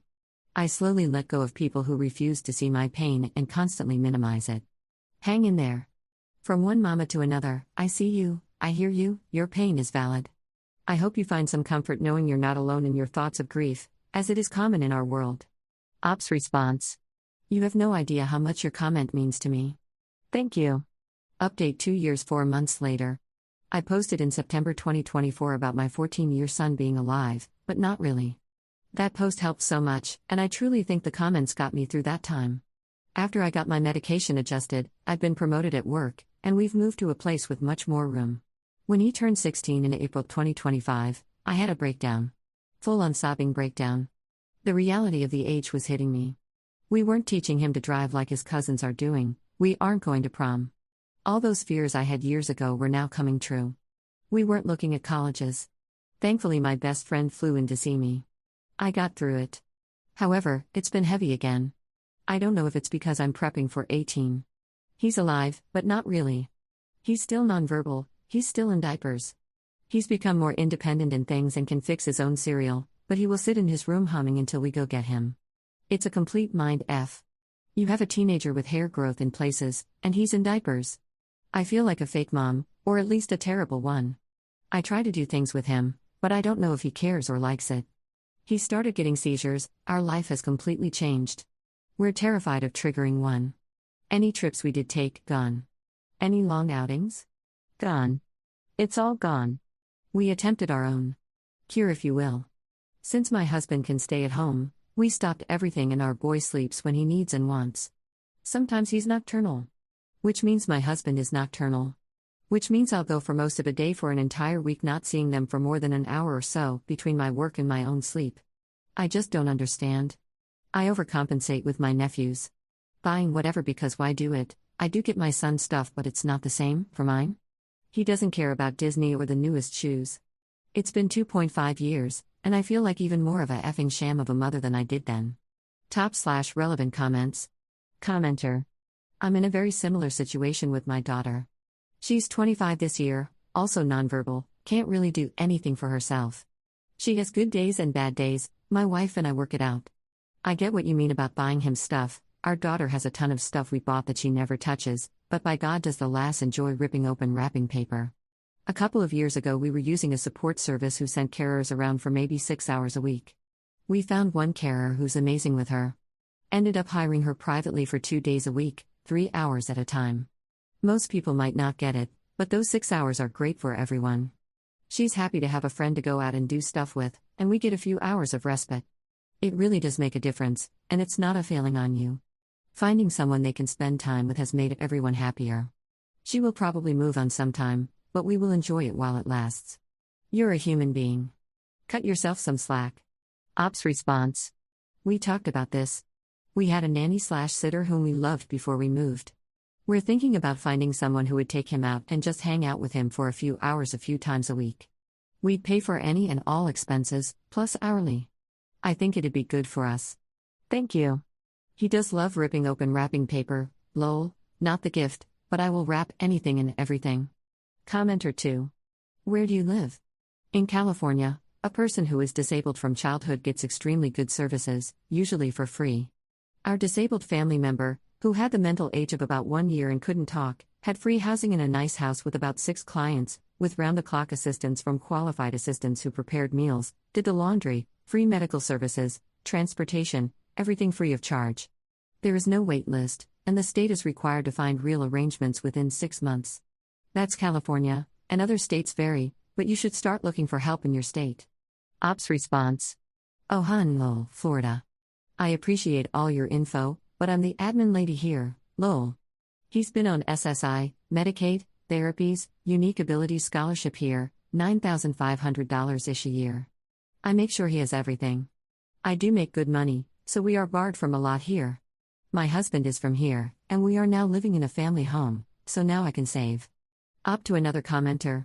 Our son was hurting himself, slapping us, he was beside himself, bored. In April 2021, we took him to the Keys to visit family. We stopped at a beach town outside Miami, and our boy thrived. 2 or 3 months later, we got rid of everything we owned and moved to the beach. While yes, Florida sucks, we do have grandparents here, I don't speak to my parents. And after a few years at the beach, we got the chance to move to a very cheap townhome with double the space. That's why California is a possibility, because of the weather. It's just too cold for my boys up north. Up to another commenter. Thank you. We did consciously decide not to foster, adopt, or have more because this was completely spontaneous. I have a huge family, 50 plus of us cousins and kids, and I'm the only one with a special needs kiddo. I never wanted any sibling to feel like they had to take care of him. I appreciate your perspective a lot. Commenter 3. I don't have any advice, but wanted to send you so much love. I work supporting adults with severe disabilities, and it's so hard. To imagine the future they could have had compared to the reality of now must be soul-shattering. I have a child with disabilities, not to the severity of your son, but the fear I feel for her future is gut-wrenching, the vulnerability as she grows, and the guilt of knowing she will probably never be independent. Please know you're doing your best in an excruciatingly difficult situation, and that makes you an incredible mom. You're allowed to feel exhausted, resentful, and scared. That doesn't make you any less, it makes you human. Ops response. Resentful. Dad and I are trying to get better at taking ourselves out, it's easier to do alone, albeit sad. His giggles are cute, but his high-pitched ones are to tell me he pooped his diaper, using an AAC. And then he giggles because he's embarrassed, I'm sure, while I wipe, and it makes me want to scream. I wanted to be a grandma. I wanted to have a kid-in-law. I just can't stop grieving. Story 6. My autistic 5th grade son is being told he can't go on the end-of-the-year field trip because he couldn't find friends to share a room with. Posted by you/Tanklin. My 5th grader is on the high-functioning end of the autism spectrum. This is his 2nd year in the Gifted and Talented program, and he loves it. He has made 3 quirky friends, which may not sound like a big deal, but his birthday parties from kindergarten through 3rd grade were family only because he knew no one would come. The 5th grade has a field trip every year. It's 3 days away doing fun activities like ziplining, rock climbing, hiking, and things of that nature. My son wasn't sure about going at first because new things make him nervous, but my older kids convinced him to go, and he's excited about it. He went to all of the meetings, and the last meeting was where they had to finalize their groups. They sleep in a cabin, and there are 4 boys to a room with 2 bunk beds. You can have 3, but aren't allowed less than 3 or more than 4. None of my son's friends are going on the trip because of other issues. One has sensory issues and hates the outdoors, Another has autism and obsessive compulsive disorder, and the other has a mom who doesn't feel comfortable with her son going if she can't chaperone because he has meltdowns, but my son put himself out there and found a group. 2 of the 3 boys are friends with my older son because they have played flag football and baseball together, so it was probably a pity invite, but my son didn't care. He had a room with kids he knew would be nice to him because of his brother. During the meeting, these 2 boys told my son that he couldn't be in their room anymore because the third kid's best friend decided to join their group instead. My son said okay and searched for other groups. When he couldn't find one, he told the coordinators that he didn't have a group, and they called up the kids who only had 3 people in their groups. There were 2 groups of boys that only had 3 people, and all 6 of the boys said they didn't want to share with my son. From what my son says, the teacher tried to convince them, but they all said that he was weird, and they didn't want him in their rooms. My son was told that he cannot attend this trip because he does not have a group to room with, even though there are 2 beds on the boys' side not being used. There is room, but those boys don't want to share with him. My son suggested sleeping in a sleeping bag in the room of the 2 boys who invited him to join their group originally, but was told that wasn't allowed because the maximum is 4 to a room. My son is extremely disappointed. He is such a shy kid, and for him to find a group, get kicked out, those searching for another group, tell the coordinators that he didn't have a group, get turned down by 6 boys who all said he was weird, try to come up with another solution, and continuously get rejected showed a lot from him.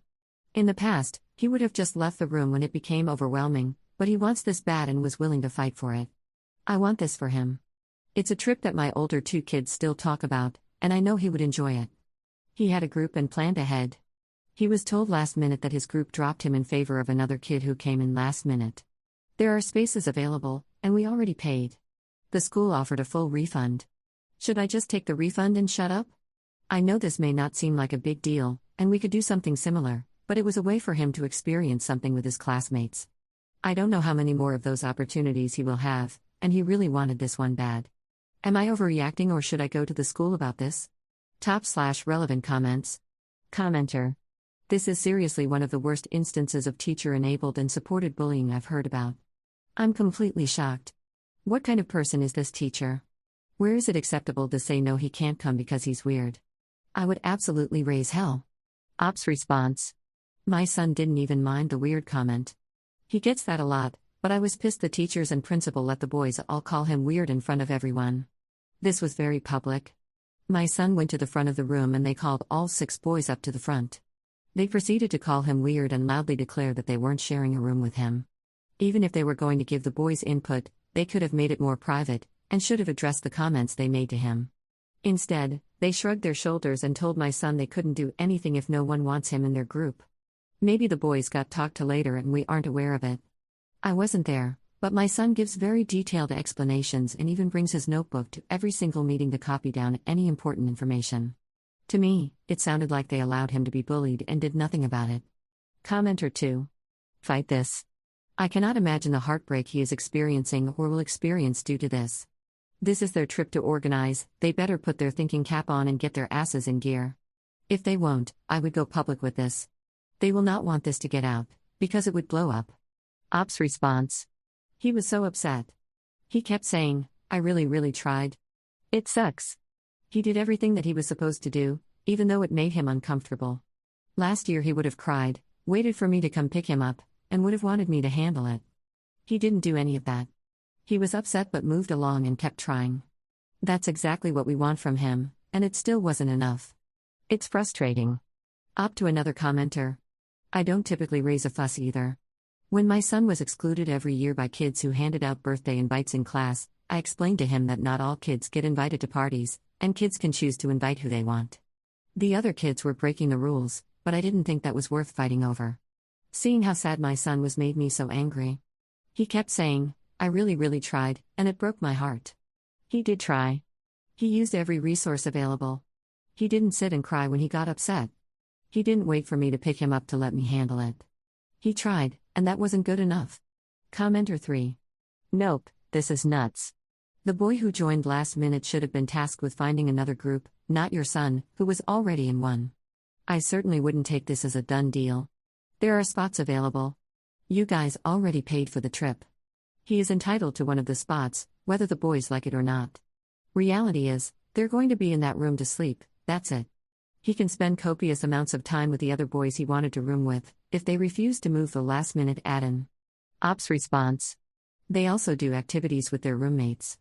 They all do the same activities, but not at the same time, so the first day they'll call rooms 1 and 2 to go hiking, rooms 3 and 4 to go ziplining, etc. I agree that the boy who joined last minute should find a new group, but they told the kids from the start that rooms aren't set until finalization day. My concern about forcing it is that the boys will target my son when sharing a room. Commenter 4. Honestly, I would touch base with the parents of the other 6 boys, and the boys that kicked him out of their group. If I found out that my son was doing this to another kid, I would sit him down and have a talk about empathy. Sometimes you and your buddies have to spend the weekend bunking with the weird kid. Sometimes you are the weird kid that nobody wants to bunk with. 95% of the time my son is the weird kid. Also, does your son have an AITA or 504? If so, this could potentially be a violation of FAPE. Especially where he is qualified, has done everything on his end, but is being excluded by his peers and teachers because his disability, autism, is weird to them. Full disclosure, I teach special ed and this kind of exclusionary BS pushes my buttons so hard. Ops response. He does have a 504 plan. I would assume they will argue that he is being excluded because he doesn't have a group, and not because he has autism, but he doesn't have a group because he has autism. They are very connected. I'm going to see about reaching out to the other parents. My son only knew the names of a few of the boys who called him weird, but I will try to contact the moms of the original boys and the third who invited his friend and excluded my son. Up to another commenter. This is a small town in Texas. Update 3 weeks later. I posted about 3 weeks ago because my son was told he couldn't go on an end-of-the-year field trip. I'll link the story at the bottom and wasn't planning on updating, but I checked my messages and have tons of PMs from people. I was nervous about giving an update because I didn't think people cared, but I recently saw that someone made a blog post about it. I wanted to share my side of the story. Be careful what you put on Reddit, y'all. Update. I asked my son what he wanted to do, and he said he wanted to go on the trip. I told him that I would go to the school with him and speak to the principal, who was one of the people who told him he can't go on the trip. We met with the principal, and he asked my son which group he wanted to share with. My son said he didn't want to share with the groups that called him weird because he didn't want to be bullied by the boys the entire trip. As I mentioned in my original post, there is next to no supervision in the cabins at night. The principal told my son there were no other rooms left, and my son said he wanted back in his original group. The principal told him that's not possible because they already have 4 and already finalized the group, but I called BS on that. They can't erase a name? Maybe this makes me into a snowplow mom or whatever, but this wasn't fair to my son. He did everything right and was being told his options are to either not go on the trip or sleep with kids who are going to torment him. My son said that one of the kids told him that he still wants to share and asked if we could have him come to the office. The principal called one of the original group members down to the office, and he admitted that he wanted to share with my son but felt like he had to go along with his friends. Otherwise, he'd be the odd man out and would be searching for another group. He was clearly broken up about it and felt bad. I get it. He's a 5th grade boy who was told it's either him or my son, and he put my son on the chopping block to save himself. Understandable behavior from a preteen. He said he still wanted to share with my son though, so they called one of the other original boys down. He's good friends with my older son and said he never wanted to make my son feel bad. He said he'd be open to sharing too. The principal decided to put the 3 boys back together and then called the other 2 boys, the ringleader and the late-to-the-party kid, to the office after we left. He said he was going to tell them that they had to pick another room, either the room with my son and the 2 boys willing to share with him or one of the other groups of 3. They ended up splitting into the other groups of 3. I was worried about bullying for having his mom get involved or for ruining the trip, but they are going to keep the other boys separate. The kids go on adventures with their bunkmates and the kids in the room next to them, so they are going to make sure the other boys are far from my son. Big group activities are all supervised, and we told our son to call us if anything happens and he wants to come back home. It'll be a long drive, but it'll be worth it if he isn't comfortable being around those kids. Thanks for all the comments. When you parent a kid with special needs, it is hard to know if you are overreacting or not. I'm glad that most people think I was right to be upset about what happened. The next step is changing the program so no other kid has to go through this. My twins did, but had no issues, so I didn't think to speak up. I have been regretting that decision and have serious mom guilt about not stepping up sooner. I will do whatever I can to make sure no other kid is humiliated in front of his peers and called names while staff watches. I don't know how they can change the process to make it less harsh on kids without friends, but something needs to be done. This can't happen ever again. And yes, I could have taken my son camping after, But he wanted to do this and do it without me. His siblings got too, and I don't know how many normal middle/high school experiences he'll get. He's getting this one. Top/relevant comments. Commenter. 5th grade teacher here. We usually just assign rooms based on people getting along. Of course, letting them pick would lead to this. We let them privately submit 3 requested bunkmates, so we can usually at least accommodate one of the requests, but we don't take any input beyond that. I also found it a bit alarming that there isn't much supervision in the cabins. Sounds like a liability issue waiting to happen. Hope he has fun. 5th grade camp is the best. Commenter 2. I'm glad it got sorted, but I'm still angry it got to this. The school handled it terribly. What would have happened if the boys hadn't agreed? They still put entirely too much power in the kids' hands. The whole thing leaves a nasty taste in my mouth. You got the desired outcome, though, and I'm sure your boy will have a wonderful time. It might be worth writing to someone on the board about the situation after the trip has happened, in the hopes that attitudes or policies might be changed slightly. Ops response. That's the plan? I still didn't like the way they handled it, but I kept my mouth shut because my son was happy. It still isn't right, though. Story 7. AITA for canceling my mom's birthday dinner and taking her out to eat without my brothers? Posted by you/thebolter9. I'm having a mild panic attack because I acted out of frustration, and I don't know if that makes me a jerk in this situation or not. My mom's birthday was last week. My family, myself, my 3 younger brothers, their significant others, and my mother, made plans to do dinner at my mom's place tonight. I planned to buy and cook all the food and the cake, and then my brothers and I were going to go in on a big gift for my mom. We've been planning this for weeks. I've been busy with work, so I wasn't able to go get the gift earlier this week, but I texted my brothers in a group chat today and sent a screenshot of the gift, let them know I was going to pick it up, reminded them of the dinner time, and asked them to send me their share of the money. All of them chose then to inform me they didn't have money to pitch in, which normally doesn't bother me. I understand that the world is rough right now and everything is expensive. I'm barely hanging on by a thread most days. I have a degree and work an emotionally draining job during the week, and I have a second side gig that I work literally every day. I know how hard it is to just survive, but I've been busting my ass all week to make sure I had the money to do this for my mom. She goes all out for all of us on our birthdays, and Christmas and literally every other day of the year. I made sure to fully plan this out way in advance so my brothers could save the money for the gift and literally didn't have to do anything else but show up for dinner with our mother. So when they all just sounded super nonchalant about not having the money to chip in, and kind of like they just expected me to take care of everything, I lost it a little. I called my mom, didn't tell her why because I didn't want to hurt her feelings, though I'm sure she figured it out, and asked if she'd like to go to her favorite restaurant for dinner, on me, of course. She sounded excited about that. I texted the boys and told them I was taking her to dinner instead, and they could come if they wanted to. They were all pretty pissed about it because they don't have the money to go. I did tell them I was picking up a cake after dinner and they could meet me at my mom's to do the cake and see her, though that didn't seem to help much. I still plan to go pick the gift up, but I'm not putting their names on it. Which I feel petty about, but I'm just tired of this happening every time we do something for her. They always seem to have money and ideas for my dad. I feel like they take our mom for granted, and I'm always picking up the slack so she thinks all of us were in on whatever it was I planned. Am I the jerk? Should I have just carried on with the original plan? Top/relevant comments. Commenter. Not the jerk.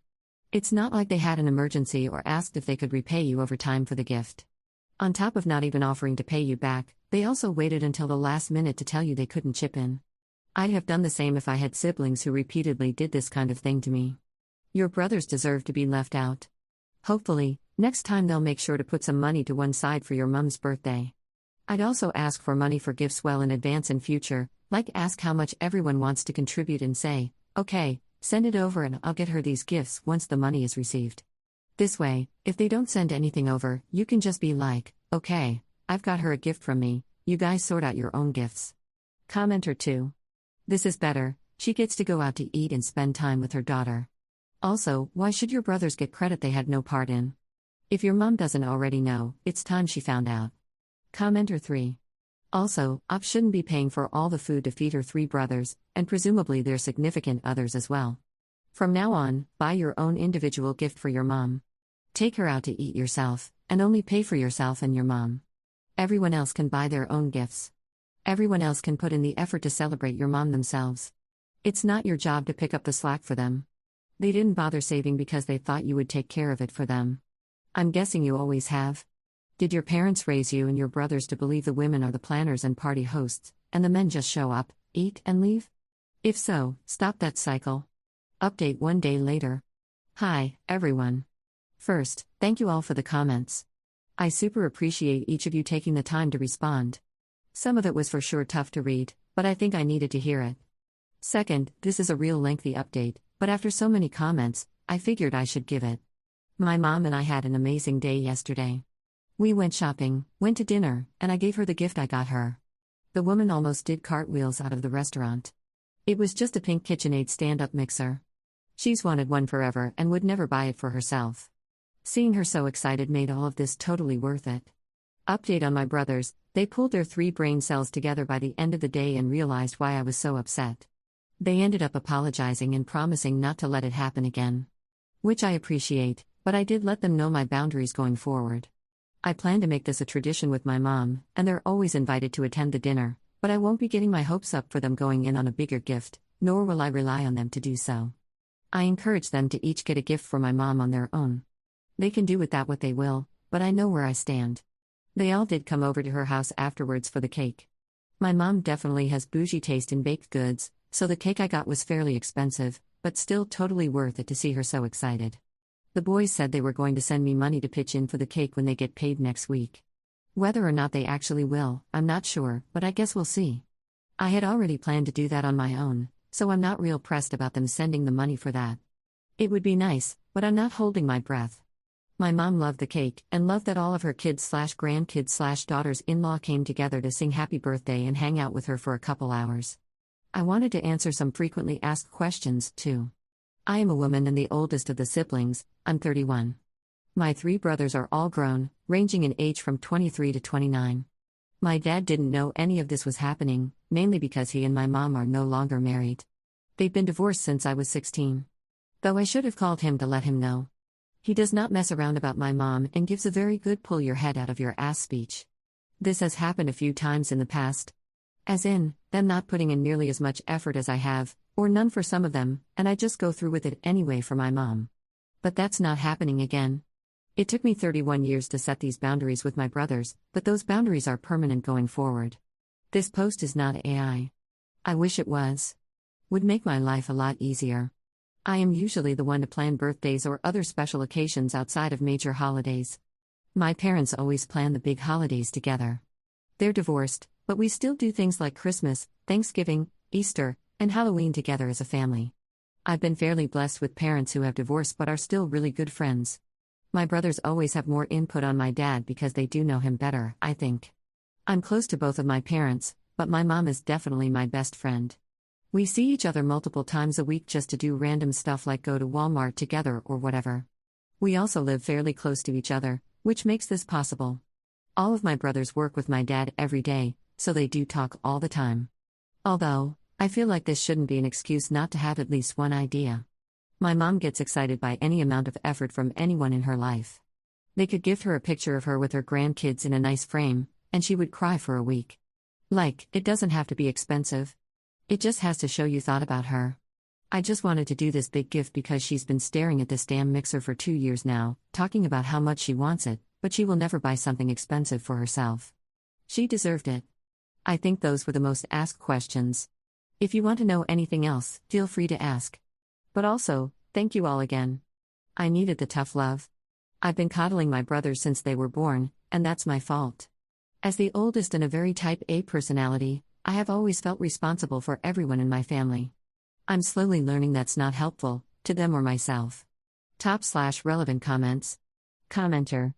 They pulled their 3 brain cells together by the end of the day and realized why I was so upset. It is as if op siblings are ginger cats. Commenter 2. She's the oldest, and also the only girl. Well, yeah, that explains everything. She's second mom. Of course, the rest of them expect her to just handle it all. Commenter 3. My mother said something which, at the time, was meant to be funny, but is sad upon reflection. My grandmother, her mom, was the baby of 3 siblings. The oldest sibling had 1 child, a daughter. The middle sibling had 3 children, all boys. The youngest, Grandma, had 2, a girl and a boy. Of the 3 siblings, 2 have had wonderful end-of-life experiences because some of their children stepped up to ensure the quality of care and their well-being. The one that didn't? The one with sons. Thank God I have daughters is what my mom said about it. And that's just. Honestly, it says it all. Girls are raised to be caretakers, on top of everything else.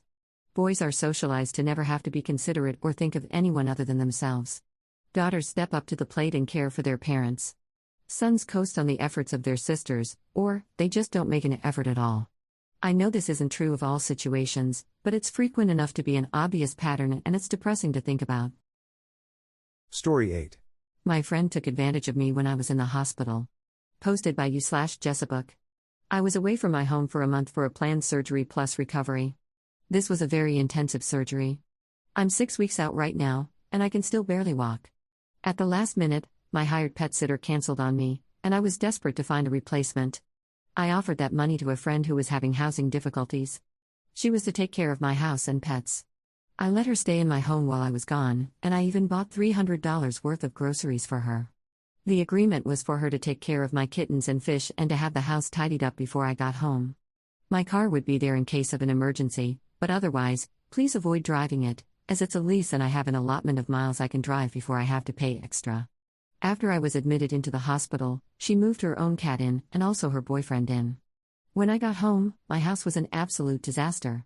Dishes piled up in the sink, took me 4 loads to clear, dishes and leftover food scattered around the house, cat vomit left to dry on the floor, bags of cat litter clumps in the hallway, half-full trash bags left in the entryway, stains on the couch, floors and counters filthy. There was a 3-foot circle of wood ash on the floor around the fireplace. They used up about 80% of my winter wood pile, so now I don't have enough wood to last me the rest of the winter. So here I am, post-surgery and barely able to walk, scrubbing the floors, doing dishes, taking out the trash, sweeping and mopping and vacuuming. But there's only so much I can physically do before I'm in massive pain. Well, you guessed it, I have been in massive pain every night since that first night, doing too much, trying to clean up after her. It hasn't even been a week. She tried to negotiate with me to stay at my house for several more weeks or longer, to help with the kids and take care of you. No. Not a chance. But I'm so weak right now that I had to play it as tactfully as I could. What resulted was her staying an extra 2 days, her useless boyfriend sitting on my couch, eating my food, watching me clean up, and not offering to help. She, at least, cooked food for me the next day. I called my 2 besties, a married couple, and asked them to come by to ensure these 2 left my house when the lift arrived to take them home. I told them hours beforehand to pack up and be ready to leave. They waited until 10 minutes prior to finally start packing, and the Lyft driver had to wait a half hour for them. As they were leaving, the boyfriend was questioning my friend and asking him how long they were staying. He gray-rocked with excellence. The boyfriend was all, "I'm just concerned about her and want to make sure she has the help she needs. And I'll be back to help out as much as I can." That jerk did absolutely nothing to help and made everything harder on me. As soon as they were gone, my real friend sent me to bed and helped clean up my kitchen and living room. My kids also helped out. Even with that, I would still end up having to spend time over the next several days cleaning up after them. I still haven't tried to remove the couch stains, but at least my son vacuumed all the crumbs and such out of the cushions and cleaned up the fireplace. And then, I discovered my car. I had given her permission for 2 non-emergency trips into the city, about 30 miles away. She'd also admitted to using my car a little bit while I was gone. I was too weak to make a fuss of it. Well, it turns out they drove my car over 1,100 miles. These parasites took absolute advantage of me while I was at my weakest. So today, I sent a text requesting they pay me 30 cents per mile of unauthorized use, which adds up to $255. I'll either get some money back for my troubles, or I'll scare them away so badly that I'll never have to see them or deal with them again. Either way, it's a win. /relevant comments. Commenter. Jesus. I'm so sorry this happened to you, Op. Op's response. Thank you. It's hard for me to enforce boundaries even when I'm at my best, but I'm trying to get better. I have been learning and practicing ever since I divorced my cheating ex. Commenter 2. Why in God's name didn't you ask your 2 besties right from the get-go? Why did you ask some scumbag friend? Op's response. Yeah. They asked me the same thing. I was stressed and panicking, and I didn't think they'd be available with their jobs, especially since I live a good 45-minute drive from them. I figured it was easier to help a friend in need than to impose upon them. I suffered for my choice. Commenter 3. How old are your children, and where were they when these slobs were at your house? Ops response: elementary school age. I have 50-50 custody of them, so they stayed with my ex while I was gone. Downvoted commenter 3. So, 5 to 11, I'm English, so I had to Google that. Could you not have asked your ex to do it? Could he not help you now? It's good that your children can help, though. Ops response: my ex is a cheater and a liar and deeply hurt me with the multiple affairs. I would really prefer not to have to rely on my ex for anything other than what is strictly necessary regarding the children. Commenter 4. Are the fish okay? Ops response: fish are doing well. Oh. And my water filter broke the night before I left, and I had to spend another $70 on a new one. I'm just glad the pet store was still open when it happened. Commenter 5. Is your cat okay? Ops response: kittens are doing well. Happy, healthy, well socialized. At least she took care of them well. People aren't all bad, and as much as she and her boyfriend used me, at least my pets were taken care of. I'm forever the silver linings girl. Update 1 day later. I didn't expect an update to happen so quickly. Honestly, I didn't expect an update at all. You may call me naive. You're probably right. I just always try to see the best in people and hope they choose to be good. It's time to use some names. Her name is Raven. I don't know if it's her real name, but that's what she introduced herself to me as, and that's how I know her. Her boyfriend is Angelo. The cat's name is Alvin, he's a sweetheart. A bit of background on me.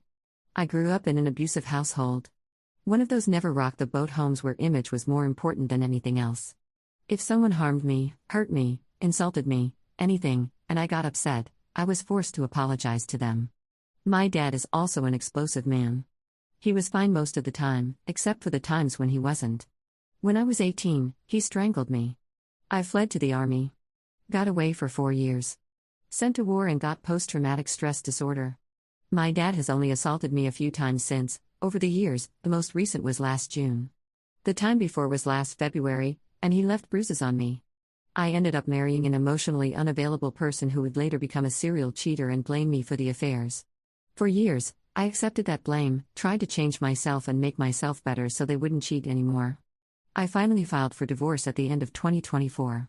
When I called my mom for support, she took the side of my ex, downplayed the affairs, and told me to cancel the divorce and beg my ex back for the sake of the kids. It took me a long time to be able to admit to myself that none of this was my fault, and most of that was just this past year while I have been in therapy. Despite everything that happened, I always blamed myself, not them.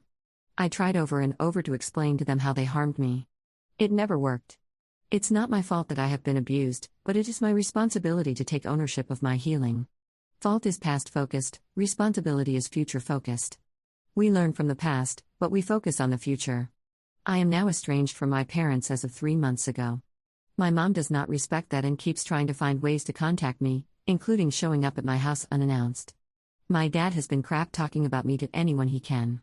He battered my ex, threatened to sue us both for grandparents' rights. As soon as my divorce is signed by the judge and finalized, I'll be talking to a lawyer about getting a restraining order against my parents. All that is to explain what happened between me and Raven and why it was so hard for me to kick her out. Not only am I bad at boundaries in general, but also with major surgery, I'm in a severely weakened state as I slowly recover. I'm so thankful for my best friends for coming in to help me. I say all this to preface what happened last night. I am too nice. I know I am. But it's not something I want to let go. People do take advantage of me sometimes. I know. It's a risk of being kind, but I refuse to let my kindness go. I want to live in a world with kindness, and that always starts with yourself. I don't want to grow into a bitter old hag. Despite posting my story only yesterday, the events took place last weekend. I returned home from surgery last Friday, and it took me until Sunday to actually get Raven and Angelo out of my house. I couldn't have done it without my 2 best friends, who helped enforce it for me. Even then, they left behind several things. Some clothes, her prescription medicine, her cat, etc. This was likely so they could worm their way back into my home, though I didn't realize it at the time. Then I spent all week taking care of my kids and slowly trying to clean house. Yesterday was custody exchange day, so now I finally have some time to just relax and recover. Yesterday I also ran out of pain meds. I've been desperately trying to get more all week, but my surgeon is unavailable, my primary care physician is out of office, my gynecologist never called me back. Finally, I just went to the ER for pain management. The doctor and staff there were wonderful, but it still took a total of 7 hours. I didn't get home until after 9 p.m. At 11:45 p.m., I got a phone call from a local number I didn't recognize. I answered. It was Raven. She was in tears. She said the house she was staying at ended up being a meth house, and they were trying to kill each other, and she was scared, and I was the only person she knew, and she needed me to come get her. I told her I can't.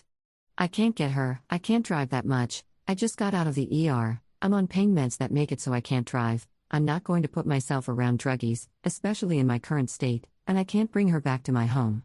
I need my home to be for me. Her attitude immediately shifted. The crying immediately stopped, the pitch of her voice dropped, and she said something about, fine. I get it. I'll figure it out. It's not your problem. She hung up. I don't remember exactly, as my pain meds make my head fuzzy. After that, she texted me. I'll copy and paste the response, as this sub doesn't let me post pics and I can't share the screenshots. Raven, I'm sorry I asked. And also you can tell me, are we not friends anymore? Did I do something really bad?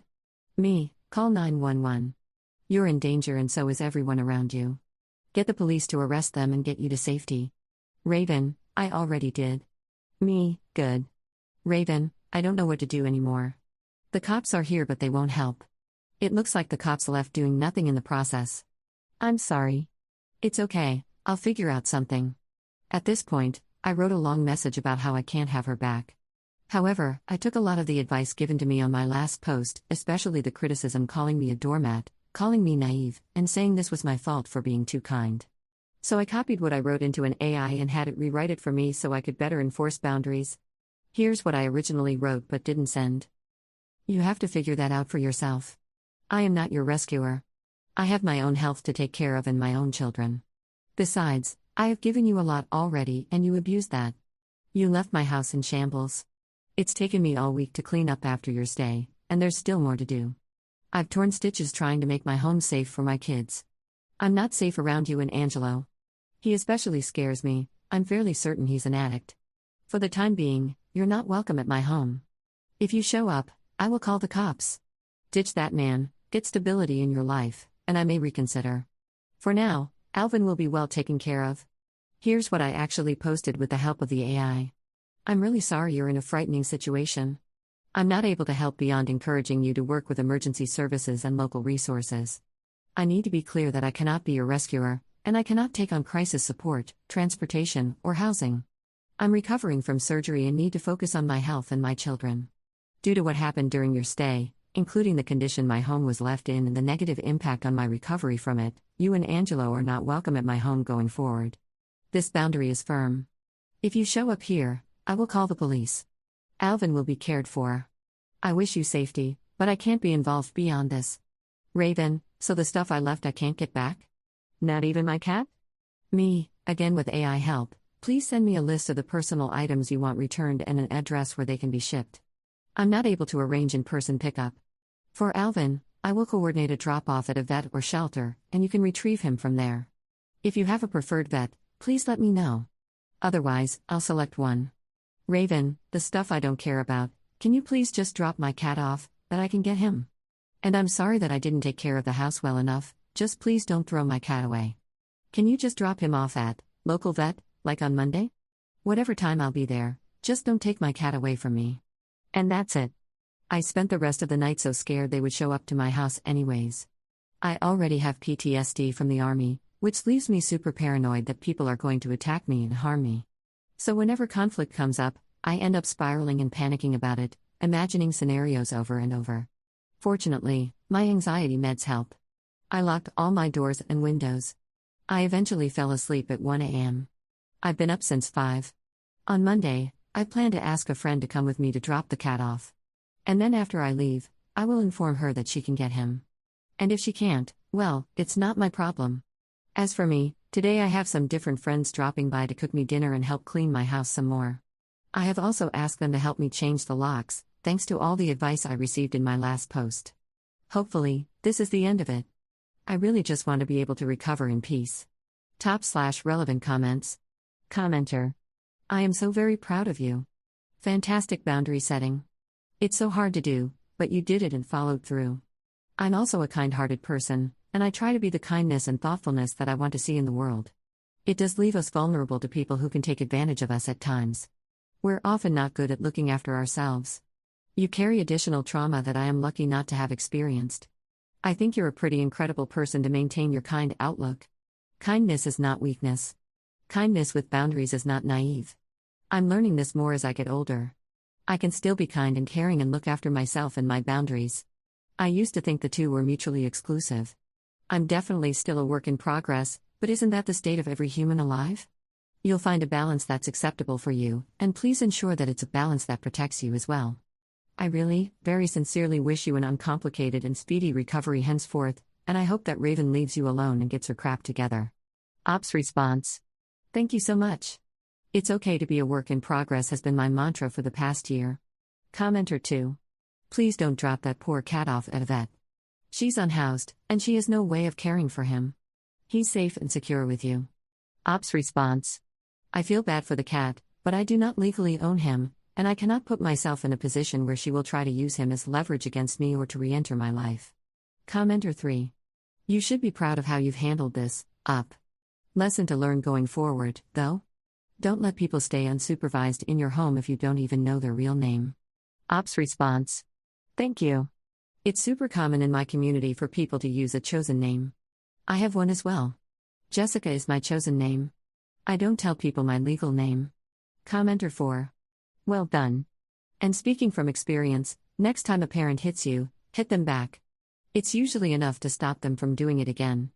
Ops response: I did one time, last year at a family gathering of about 20 people. I got upset at something my nephew said, and was telling him that I won't accept being insulted. The family got upset at me for raising my voice, so I said I was leaving. My father got up and grabbed my arms, squeezing hard, shaking me and screaming in my face, "What the F is wrong with you?" I punched him. My father turned it into a huge scene, screaming and cussing at me about how I hit him unprovoked and banning me from his house. He kept saying, "That mother effer punched me. Did you see that? Get the F out of my house." I kept having to repeat, "Not without my children." Fortunately, my kids were upstairs watching cartoons and missed all of it. Eventually, my uncle escorted me outside, and I broke down into tears. Then another uncle came out and they made me apologize to my father and to everyone there for making a scene. Then I was able to collect my children and leave. I didn't stop crying until after my kids were tucked into bed and I went to my own bed. Unfortunately, it was not the incident that made me finally set boundaries with my father. That would be the next one, where he screamed cuss words and slurs at me in front of my kids, called me a effing queer, and stormed out. This was the last time I spoke to him in any way that wasn't a gray rock. 5 months after that, I formally cut contact with him and my mom. Commenter 4: OMG. Never speak to these people again. I'm so sorry you experienced that. Ops response: That's the plan? Thank you for your kindness. It took me a long time to realize I was abused growing up. My mom is excellent at guilt tactics and always made me believe it was all my fault, and ensured I apologized to anyone for anything done to me. I've had many conversations with her in the past year, trying to explain how this is harmful to me. She would always pretend to understand, and later forget we ever had that conversation, or turn it back on me, as if it was my fault. The breaking point for me was last June, when I had to move back in with my parents during my divorce. I couldn't escape it. I couldn't escape them. I was with them for 2 months before I could secure housing for me and my kids. I was hoping to just go low contact at first, but they kept showing up at my house and calling me every day. And every time, my mom would be asking me why I'm not talking to them, and if I'm really going to abandon them, and please just don't take the grandbabies away from her, and. September I was extremely suicidal. I'm surprised I survived it. October I cut contact with both of them at the same time. I blocked them on my phone. By the end of the month I was having random cousins I haven't spoken with in years reaching out to me. November I received the first letter in the mail from my mom. Then I started seeing her on my security cameras while I was at work. December I started getting emails, forgot to block her there. I haven't seen or heard from them yet this month, but as soon as the judge signs the divorce papers and I'm done paying my divorce lawyer, I'm going to look into another lawyer for getting a restraining order. Op adds an edit to her post. To answer some of the same questions that keep coming up. Yes, I have cameras. Yes, I am changing the locks, but I haven't been able to do so yet. I didn't get home from the emergency room last night until 9 p.m., and I'm not in a position where I can keep running errands all day. I went to the grocery store this morning, and that took about everything I have out of me. I have friends coming tonight to help. Yes, I have a credit monitoring subscription set up, and I will be going through that when I have the time and energy. There's only so much I can do in a day before my body shuts down. Recovery from major surgery is absolutely exhausting.